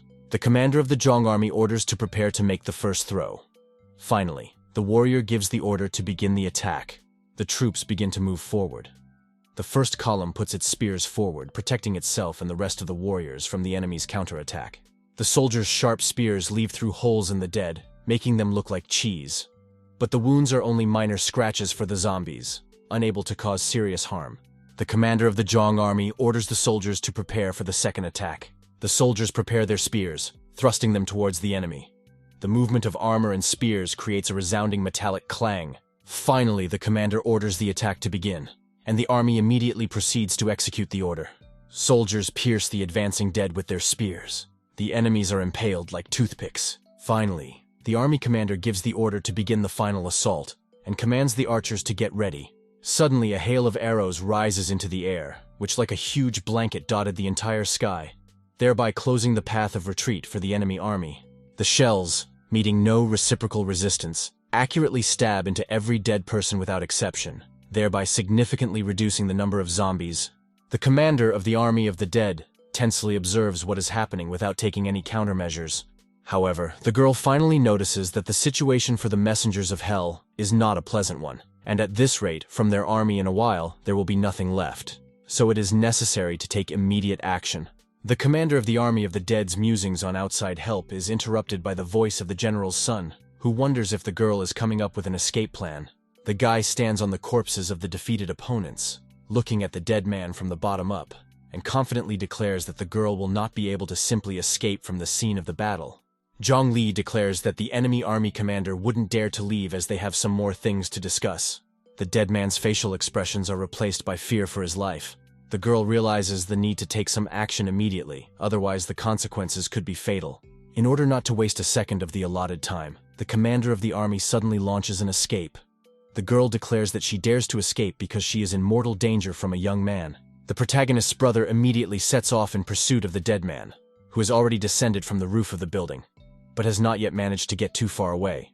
So the young man jumps in the hope of catching up with the fugitive. Junli declares that he can't let the girl run away right now, as they still have unresolved issues about her hurting his younger brother. The commander of the enemy troops, anticipating the approach of the protagonist's brother, turns around in fear to see how close the latter has managed to get. The young man spins the metal projectiles with great speed, and they fly in all directions in a large radius, thus cutting off the way for the retreat of his opponent. The girl tries to run as fast as she can, but the shadows of the falling shells are already clearly visible on the ground, indicating that they will soon collide with the target. Metal staves rattled the huge area where the dead man was located.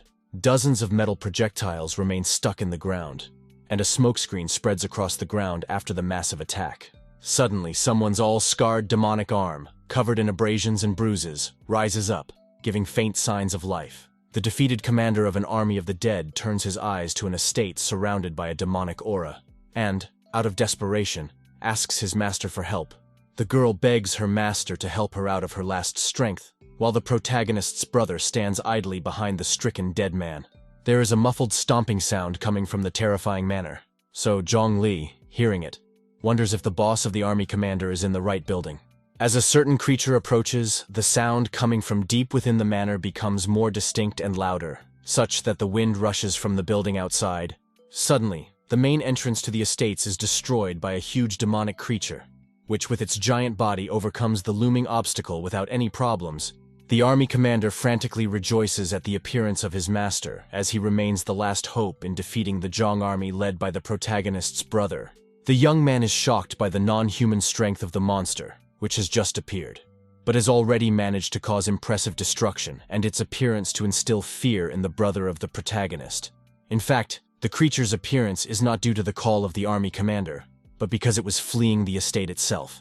The smoke clears, and we see the protagonist's father holding a blade in one hand and the severed head of the boss in the other. With his blade slung over one shoulder, the protagonist's father declares that he never even considered finding evil on the estate. The girl, noticing that in fact her master is not going to help her, but also cannot save herself from the impending disaster, becomes less enthusiastic. The protagonist's father becomes furious and declares that since the demon dared to touch the protagonist, he will now have to pay for what he has done with his life. The protagonist and the entire Zhong army freeze and watch as the protagonist's father single-handedly massacres the enemy. His attack generates a huge vortex of fire that scorches everything in its path. Suddenly, festive ribbons and confetti appear around the protagonist. Someone congratulates the protagonist for successfully completing the challenge. The protagonist is perplexed as to how he was able to get through so quickly, so he doesn't even give the unknown voice any attention, but is only surprised that it's finally over. Suddenly, a huge black hole appears right in the ground, from which comes a voice that asks the protagonist if his name is really Zhong Kui. The guy finally realizes that something strange is going on here, but still bothers to answer the question positively, even though he doesn't fully understand who he's dealing with. Suddenly, a huge cat with a bell the size of a cat and unusual blue stripes on its face emerges from a black hole. The animal invites the protagonist to go with him. The protagonist is puzzled how a cat can talk, because he has never seen such intelligent animals before. This genuinely shocks the young man. However, suddenly, from behind the cat's head, someone's hand appears, waving to the protagonist, greeting him, and as if beckoning him to come closer. The hero sighs with relief, since he almost believed that an ordinary cat was talking to him. The guy wonders why he should go with the mysterious animal, since he can't trust him at all. Suddenly, the cat securely grabs the protagonist with two paws in such a way that he can't even resist it, while making the quite expected meow noise. The huge cat shrewdly inquires why the hero thinks he bites, or should do him any harm at all. From behind the pet, the small face of a stranger is shown, who all this time uncovered by the figure of a giant cat. The stranger declares that, contrary to the hero's opinion, he is a very affectionate person. The protagonist, being between the soft paws of the beast, seems to be quite penetrated by the stranger's confession, but rather the opposite, even more convinced of the strangeness of what is happening. Meanwhile, a huge crater has formed on the estate at the site of the battle, with the protagonist's father and his brother standing on the edges, and the enemy in the middle. The demon, or rather what's left of it after the general's attack, declares that the protagonist's father shouldn't be happy so soon. The head of the Zhong family looks questioningly at his defeated opponent, for he does not understand what else he should fear at the sight of the head alone.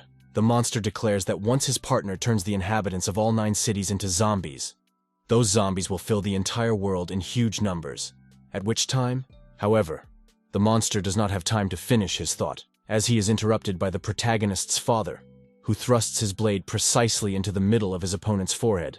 The enraged demon declares that the general is being disrespectful to him, so he demands that he let him continue his story. The protagonist's father orders the demon to simply shut up and no longer bother him with unnecessary, tedious conversations. The head of the Zhong clan abruptly pulls the sword out of the enemy's head and declares that the demon is just another underboss. The general explains that the likes of this demon come one by one for their portion of death, having failed to achieve their ambitious goals. The protagonist's brother, meanwhile, croaks to his defeated foe. A sudden report from a private soldier interrupts the protagonist's father. The general turns back and learns from a messenger that his son has suddenly disappeared. The head of the clan cannot believe his ears, because the hero was supposed to be under the watchful eye of the soldiers of the army, and for some unknown reason simply vaporized. Meanwhile, in the afterlife, a magical blue mist envelops the entire space. A huge cat, which the protagonist has mistaken for a talking cat, rushes at high speed. On his back is strapped a small house surrounded by 2 blue lights. The wind whistles the curtains, and at high speeds the view outside the window blurs and becomes a continuous shroud. Someone's hands hold and reach forward with a steaming glass. A small man of small build with ash-colored hair, dressed in a red kimono, sits on a cushioned ottoman. Beside him is a huge sword as tall as the stranger himself. The man introduces himself as the test's examiner, Shu, and congratulates the hero on successfully passing the test and becoming a judicial intern. The stranger with an innocent smile informs that the protagonist is honored to be on the personal staff of the Afterworld. He remarks that the guy has a good chance of being on the Afterlife team. Zhu assumes that such an important life event makes the hero very excited. This turns out to be pure truth, as the hero does not yet fully understand where he is and what is happening.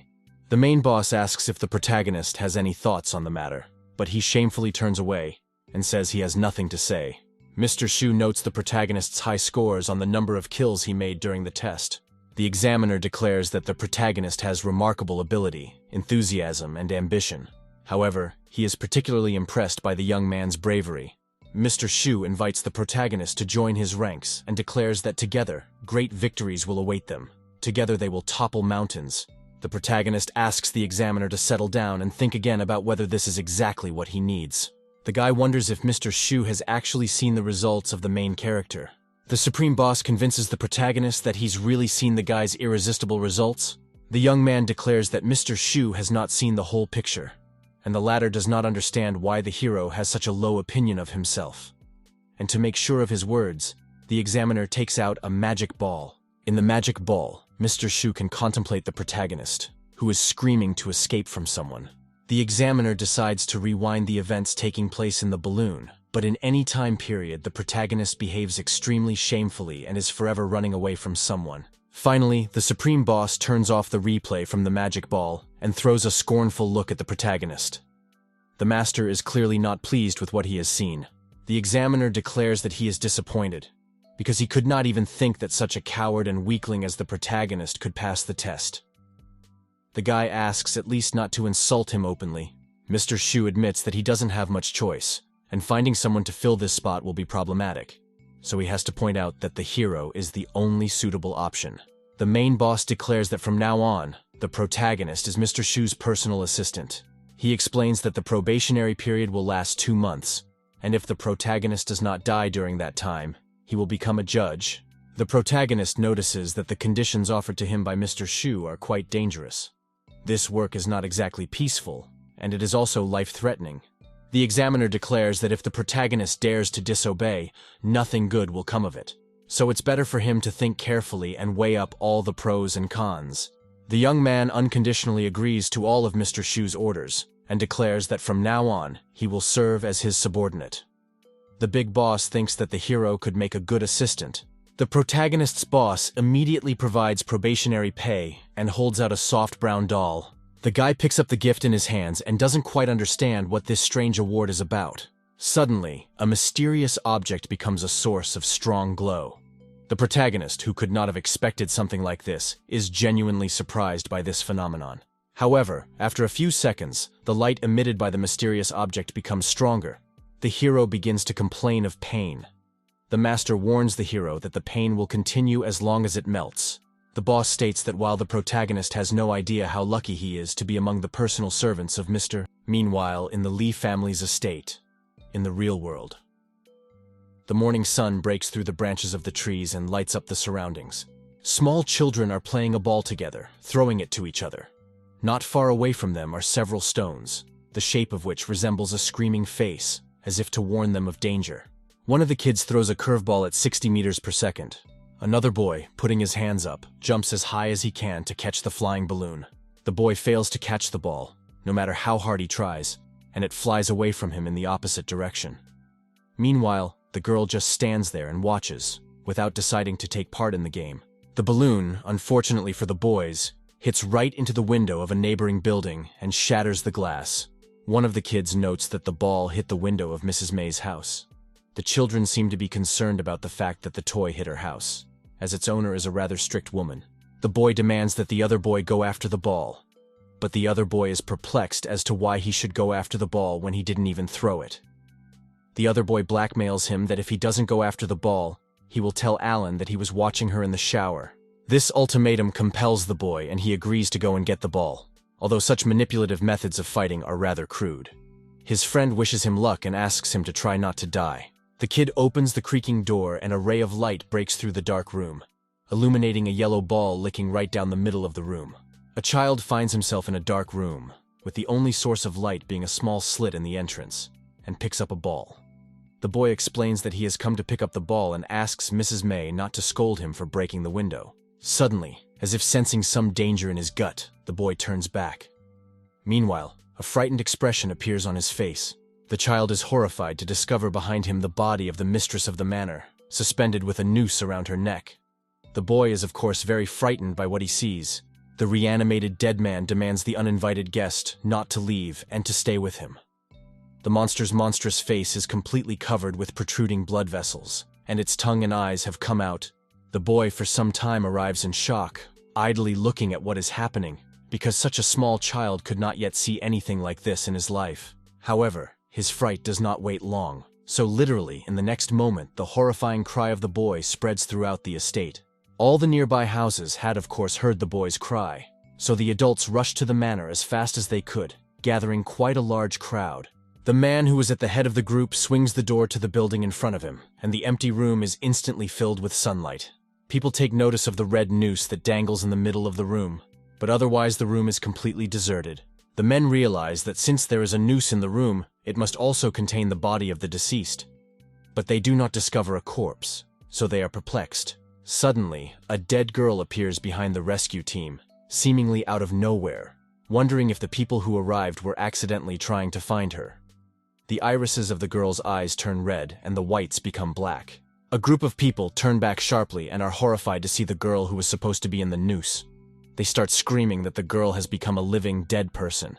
Risen from the dead lightning fast grabs one of the men by the throat, hitting some point, causing him to die instantly. A dead girl with a manic smile wonders why a man has the right to live while she is already dead, since she is no worse than he is.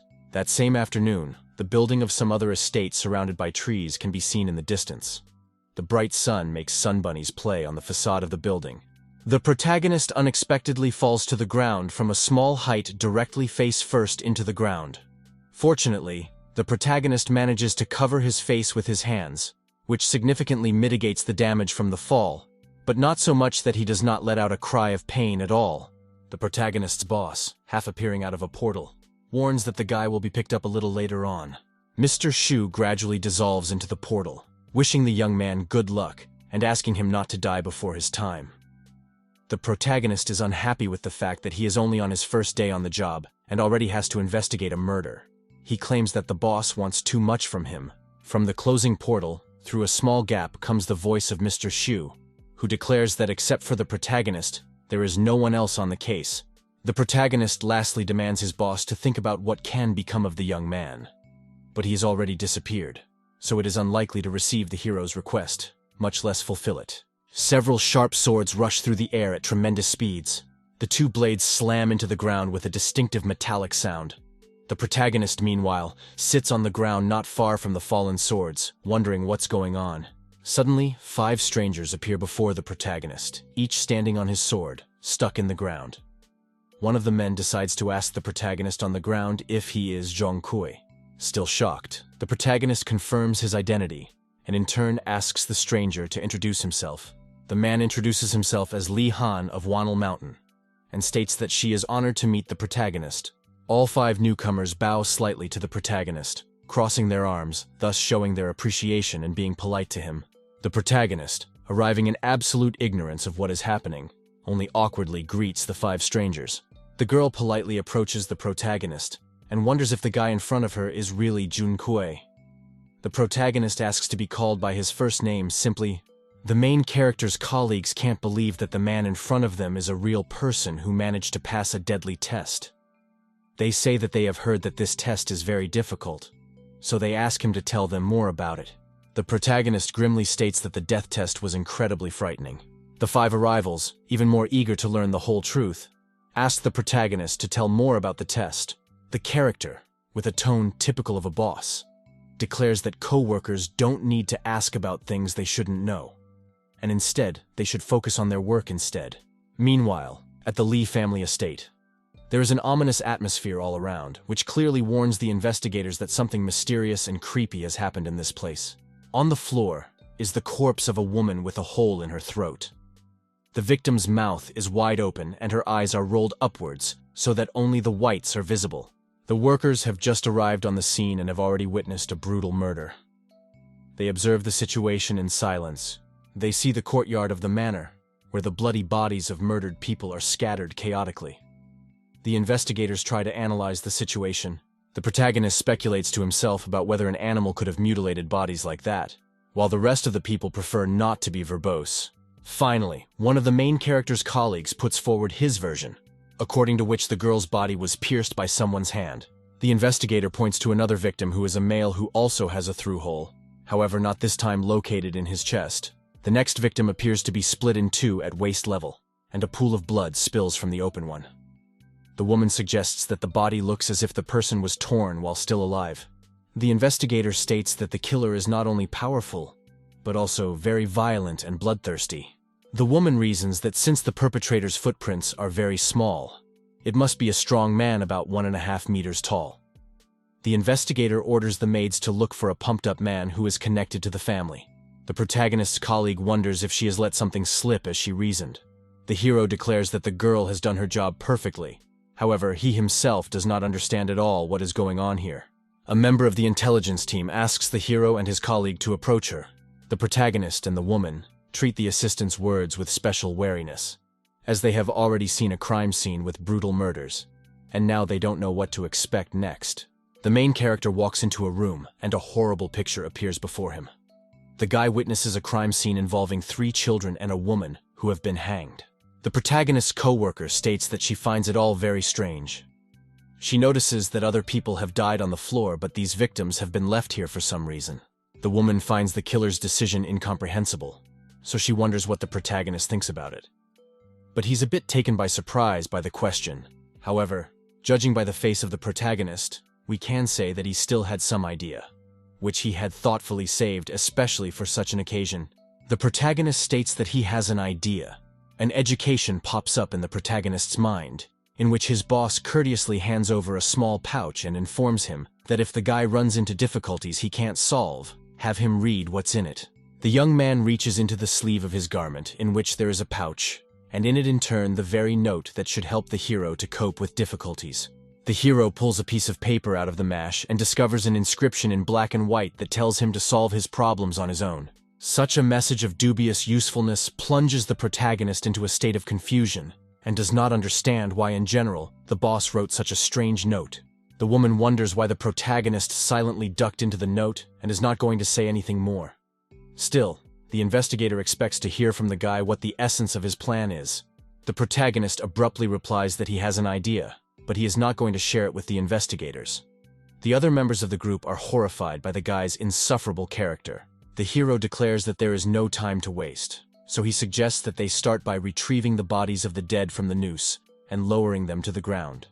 In addition, the young man orders the rest of the house to be searched while it is still dark outside, and while they can still look for clues. At this time, the woman, who is in the noose and supposedly should be dead, is actually quite alive. The dead man insidiously eavesdrops on the protagonist's plans to strike at nightfall. After a while, night descends on the estate. The building sinks into darkness, and the sky becomes starry. In one of the rooms of the building, the floor is strewn with corpses, which were taken care of by the main character's reconnaissance team. The detectives had thoughtfully, according to tradition, covered the bodies with straw bedding. The woman notes that the fact that the residents have not seen any suspicious persons is not just strange, but rather illogical, because then it is not clear how the criminal could have escaped at all. The detective doesn't understand why it was advantageous for someone to kill the entire family of the estate's owner if he is a fairly non-conflicted man. The protagonist states that the murder of the family is just a decoy to lure their recon team here. The guy suggests that he's probably overthinking it, yet he thinks exactly that way. The young man states that according to his version, the murderer finished off his victims who had previously lived on the estate, and the essence of his plan was to create a criminal environment here, and thus attract investigators to the case, and then get rid of them as well. The protagonist notices that similar incidents have happened before. Zombies have killed huge numbers of civilians just to lure them here. The guy is convinced that the situations are similar. The woman begins to guess, and finally becomes convinced that since what the main character says is true, the dead are now quite possibly sitting in an ambush. One of the investigators notices that Zhuo and Lan Lan have gotten separated from the main group, as right now they are nowhere near each other. Not to waste a second of time, the members of the group immediately set out to find the missing girls. They use their huge sword as transportation. Meanwhile, in a small building somewhere on the estate, women's voices are heard trying to find each other in the nighttime gloom. The girl, clad in a top and short pink skirt, leisurely walks around in the night looking for her partner, regularly calling out to her friend to motion at her voice. A friend peeks into the restroom from around the corner and wonders if the girl is done with her chores, as their partners will be worried and will start looking for them soon. The girl asks her not to rush her, as the situation does not depend on her. The girl asks to just ignore the rest of the group. Her partner declares that this venture is bound to end in something bad. Lan Lan announces her intention to step away for a while to find out what their partners want. The girl asks her partner to wait and not to leave. The girl can't believe that Lan Lan is actually going to leave her here all alone. She doesn't understand how she can do this to her own sister.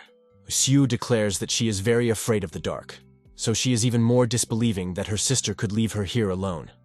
And in this not unreasonably frightening darkness, a reanimated dead man appears. The girl, completely oblivious to the zombies near her, declares that if she is scared to death, she will never leave her sister's side, even in the form of a ghost. Thick clouds part away and allow the moonlight to illuminate everything around them, as well as manifesting a star-studded sky. The squad members all arrive with their swords, using their boards to ride on. The missing girl's sister meets her partners, and they are happy to have found the sisters, which reduces the number of problems. The girl wonders what the rush is about and why the partners are looking for her and her sister at all. Investigators, having found the first missing girl, immediately decide to find out where her sister has gotten to. The girl reports that her sister is in that room, pointing to the front door of the building. She again asks why it was necessary to look for them in such a way. The protagonist and another member of the group rush to the entrance of the building to check on the missing girl as quickly as possible. Finally, the protagonist and his partner reach the door of the building, and before even looking at the girl, they are already wondering if Shui is okay. However, the rescue party of the protagonist and his subordinate catch the girl at a bad time, from which So, quite naturally, remains caught off guard. The investigator states that the fact that nothing happened to the missing girl and she was finally found is quite a relief. The protagonist only agrees with his colleague in no uncertain terms. The girl, unlike her partners, is not at all happy about their appearance, as they caught her in the most uncomfortable situation imaginable. Shu wonders how much longer the protagonist and his teammate plan to stare at her. The girl, in a full-blown rage, chases them away with rocks and anything else she can get her hands on. The enraged girl orders the protagonist and the rest of the group to get out immediately and not to bother her until she's done with her business. The heroes, who immediately leave the building at the request of the girl, are watched by two goblins that have successfully located on a tree, hidden in its thick foliage. Meanwhile, from somewhere on the estate, at nightfall, comes the voice of an unknown person. A little girl is holding a candle on a stand, which is the only source of light in a dark building. She keeps saying that she can't find her grandparents. The child pauses for a moment as he wants to hear the sound of crunching coming from the next room, which is separated from this one by a curtain on the door. The girl pulled back the curtain with her hand, and the light from the lamp filled the room, in the distance of which the child noticed the figure of an elderly man of small stature. The girl is clearly frightened, from which she presses her palm to her mouth. She guesses that the person in the back of the room is her grandmother, so the child wonders what she is doing here all alone. An elderly woman turns around to her granddaughter, and the grandmother, who has turned into a dead man, appears before the girl in her new guise. She rises from the dead and declares that she is eating the girl's grandfather. The investigators, who are seated on the floor at the edges of the room, are frantically frightened by the end of the story, which makes them scramble even harder against the wall and huddle together. The narrator, finishing the scary story and holding a candle to his face for extra effect, remarks that he would ironically call the act of the old woman's grandfather eating the little girl Grandpa's dish. The man can't believe that the investigators were able to scare even a harmless ghost story, but she finds it funny enough, while the girls hate him for it. Suddenly, the girl sitting next to her approaches the protagonist, grabbing him by his clothes, and he in turn tenses up slightly. The girl, by no means feeling at the peak of confidence and blushing heavily, She turns to the protagonist. Sue leans lightly on the protagonist's shoulder and asks in a whisper if he minds if the girl and the hero step back for 1 second. The protagonist has no problem agreeing to talk to the girl, but treats it with a certain degree of skepticism, perhaps even indifference. A young man is heading somewhere with a coworker. He feels quite confident, while the girl is stiff and constrained because she is very worried.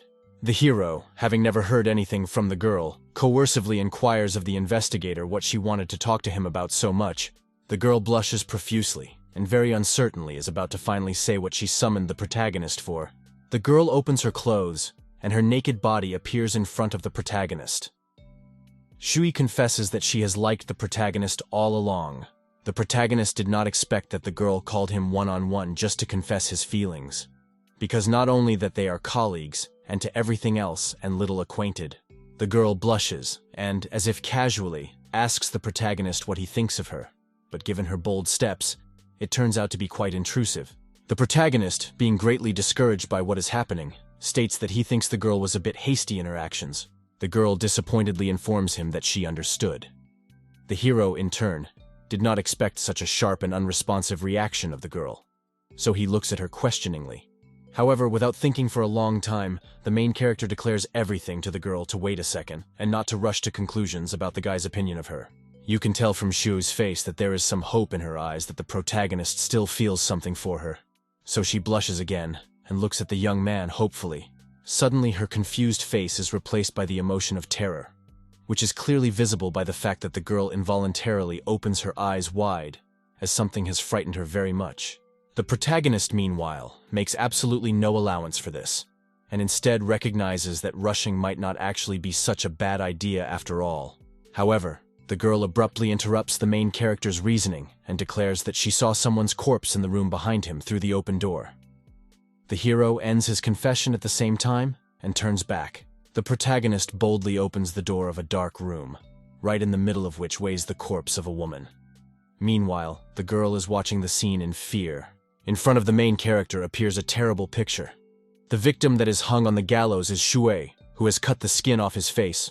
The young man immediately notices that his partner's corpse has been skinned from her face, which means that their group is not the only guests in the manor, as the killer must be hiding somewhere nearby.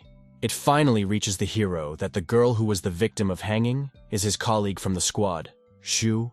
Now the guy realizes that if Shui is in the noose, then the woman behind him is a criminal. For the search for which their reconnaissance team arrived on the scene, suddenly the door behind the protagonist with a rumble closes, and the guy finds himself completely cut off from the outside world in the same place with the monster. The young man turns back, however it turns out to be too much. The door has slammed shut, and the monster has no reason to pretend and hide its true identity any longer. The demon clues in that the protagonist has finally realized that the monster is the culprit behind everything that has happened on the estate. The murderer of an entire family and his partner. The girl rips off her fake mask and declares with a sinister smile that now she and the main character can have some real fun together. The protagonist is horrified to see a girl who has been transformed. Now it is absolutely clear to him that she is not his partner, which makes him uncomfortable. The monster declares that the protagonist has taken up the wrong cause, as he is an underjudge. The adversary doesn't understand where the guy even got so much courage from. The boy wonders how the monster could do such a despicable thing, as if he doesn't understand that there is no code of honor for those who have risen from the dead. But he decides that the best way out of this situation is to attack in the open. The demon watches the protagonist mesmerized as he doesn't understand what the protagonist is thinking, since he thinks attacking without any plan is a good idea.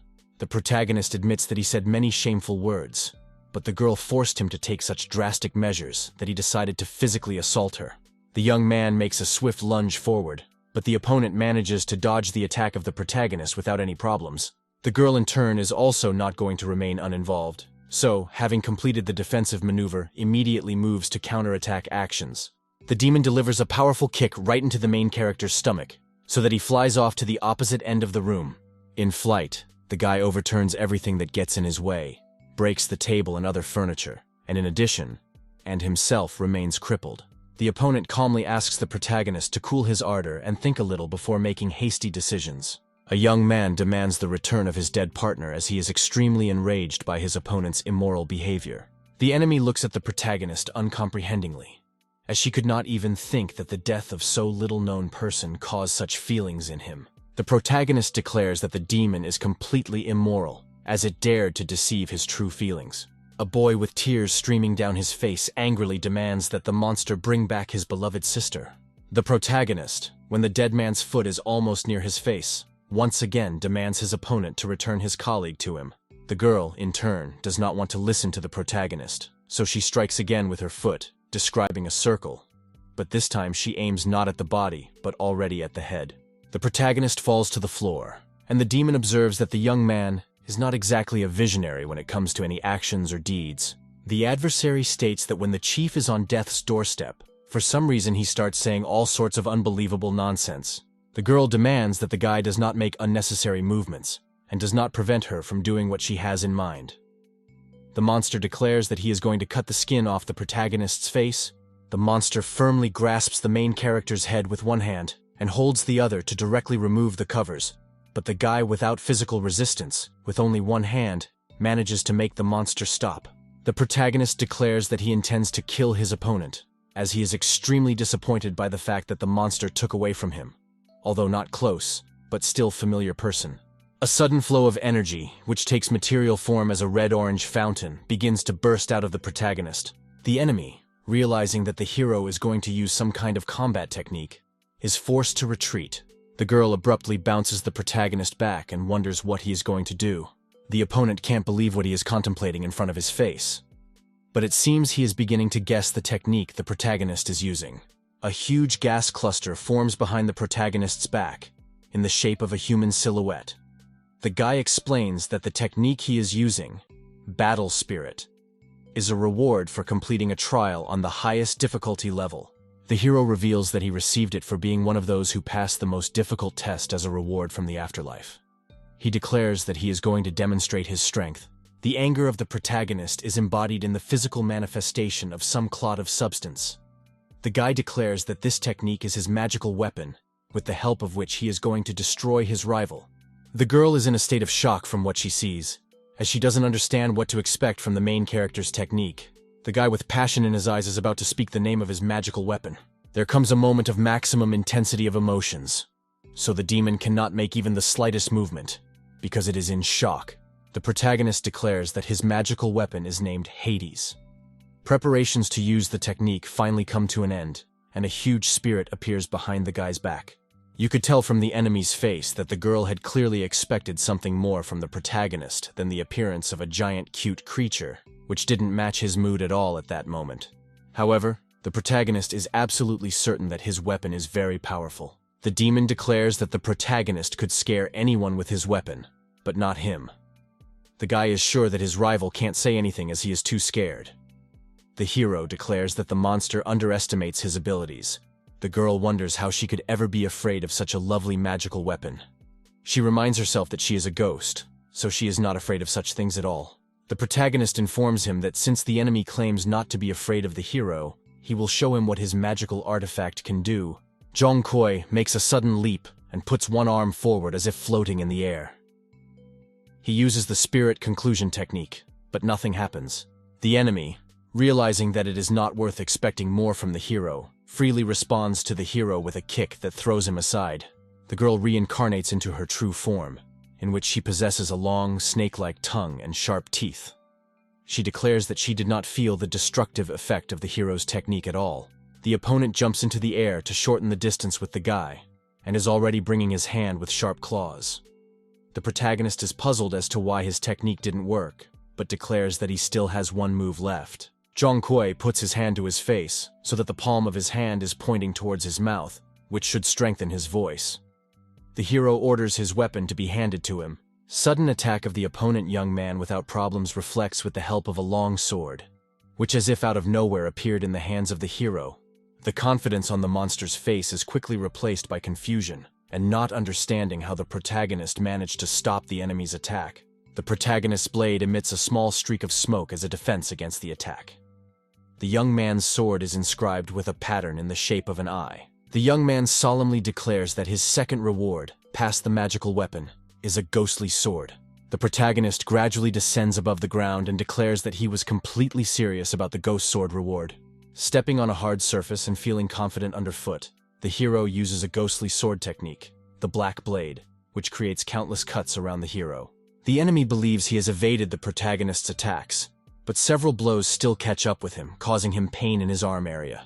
The character keeps hitting dozens of gifts one after another so hard that it seems as if there are multiple copies of the guy fighting at the same time. The adversary feels caught off guard and notices that the protagonist has incredible strength.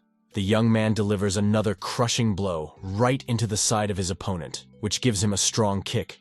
The blow is so fast that it seems as if it was not made with a normal sword. The opponent can't withstand such a strong blow, so he makes that one fall to the ground.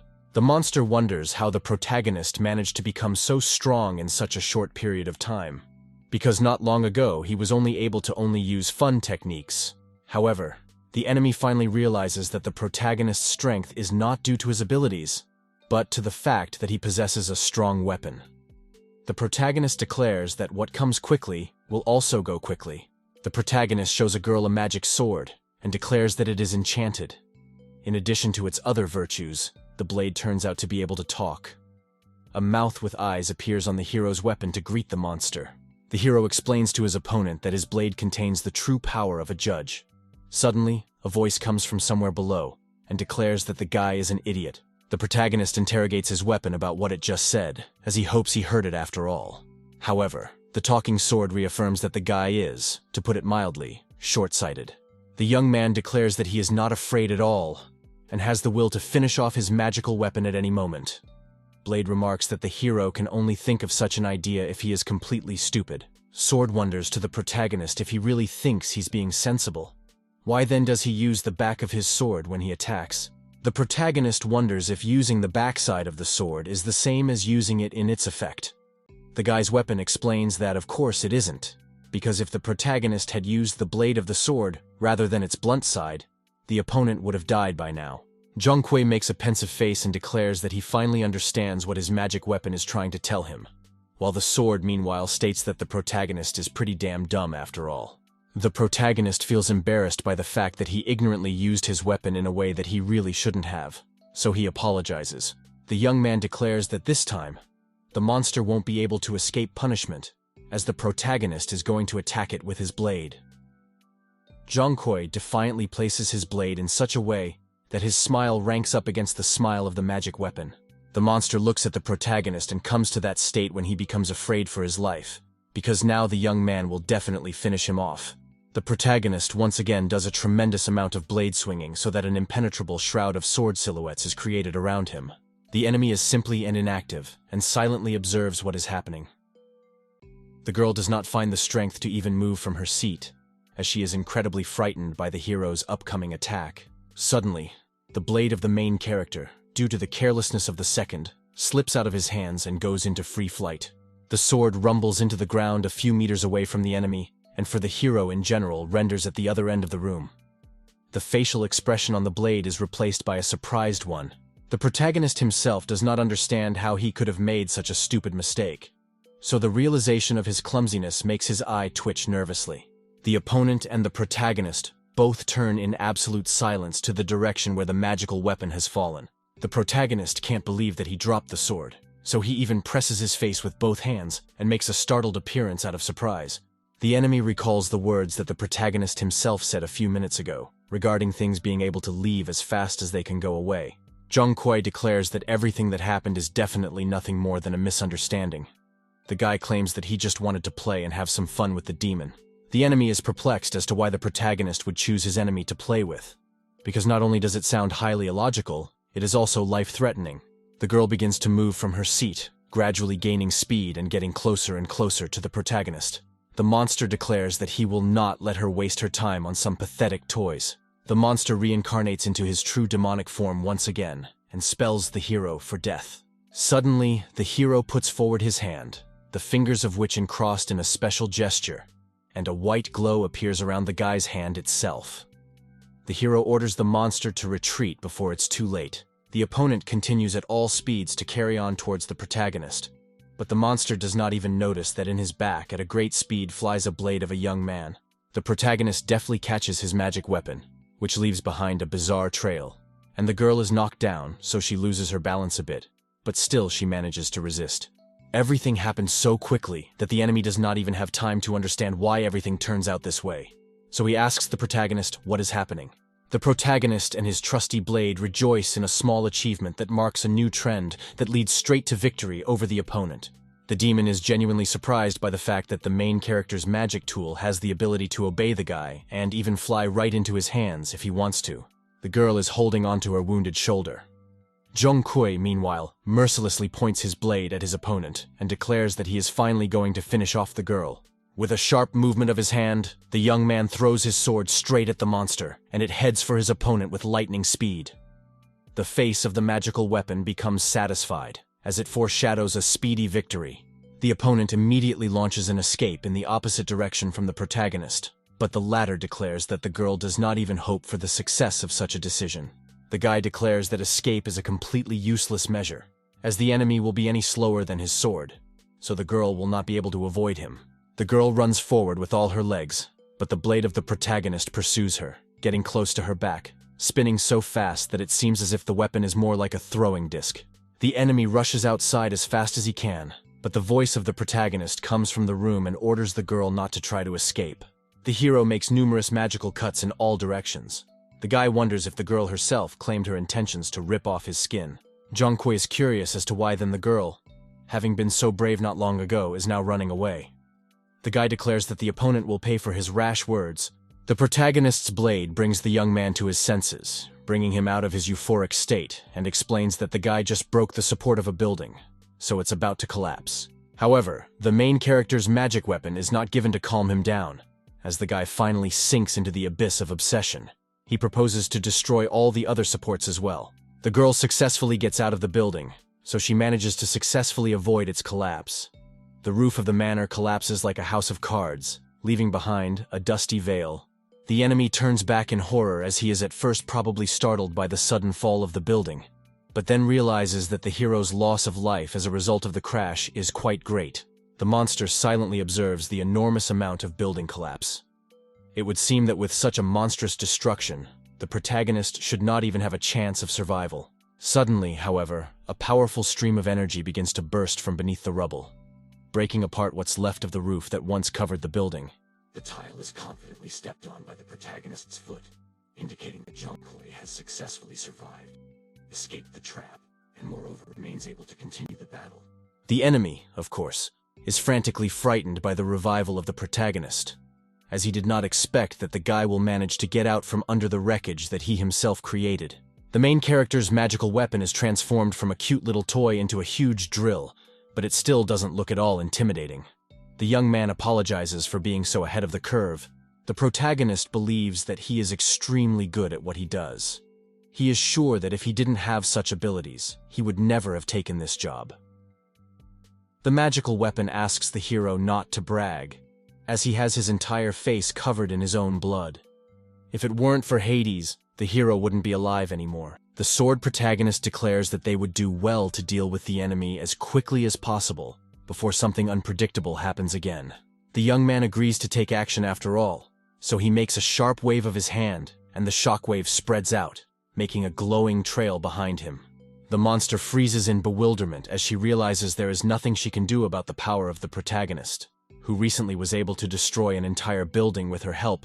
Zhong Kui unleashes a long shockwave at his opponent, which strikes the girl with lightning speed, who in turn does not stand still either. The protagonist's attack creates a huge trench in the ground, but the demon remains untouched. The young man is perplexed at how the girl has managed to escape his attempts to kill her for the umpteenth time. Zhong Kui assumes that the effort he puts in isn't enough to straighten out the monster. The hero takes some of the power from his magical weapon, Hades. The energy begins to envelop the sword and gradually merge with it into a single whole, enriching it. The number 2 appears on the blade. The girl cannot believe that she will have to fight 2 opponents at once, as the battle even with one of the bottom was a task to be accomplished. A stream of light with colossal speed approaching directly into the monster's back. Her opponent manages to dodge the protagonist's attack, but the magical weapon continues to pursue her on her heels. Suddenly, the protagonist notices the most opportune moment to make a final attack. His sword comes closer and closer to the enemy, who doesn't even expect the hero to carry out such frequent attacks.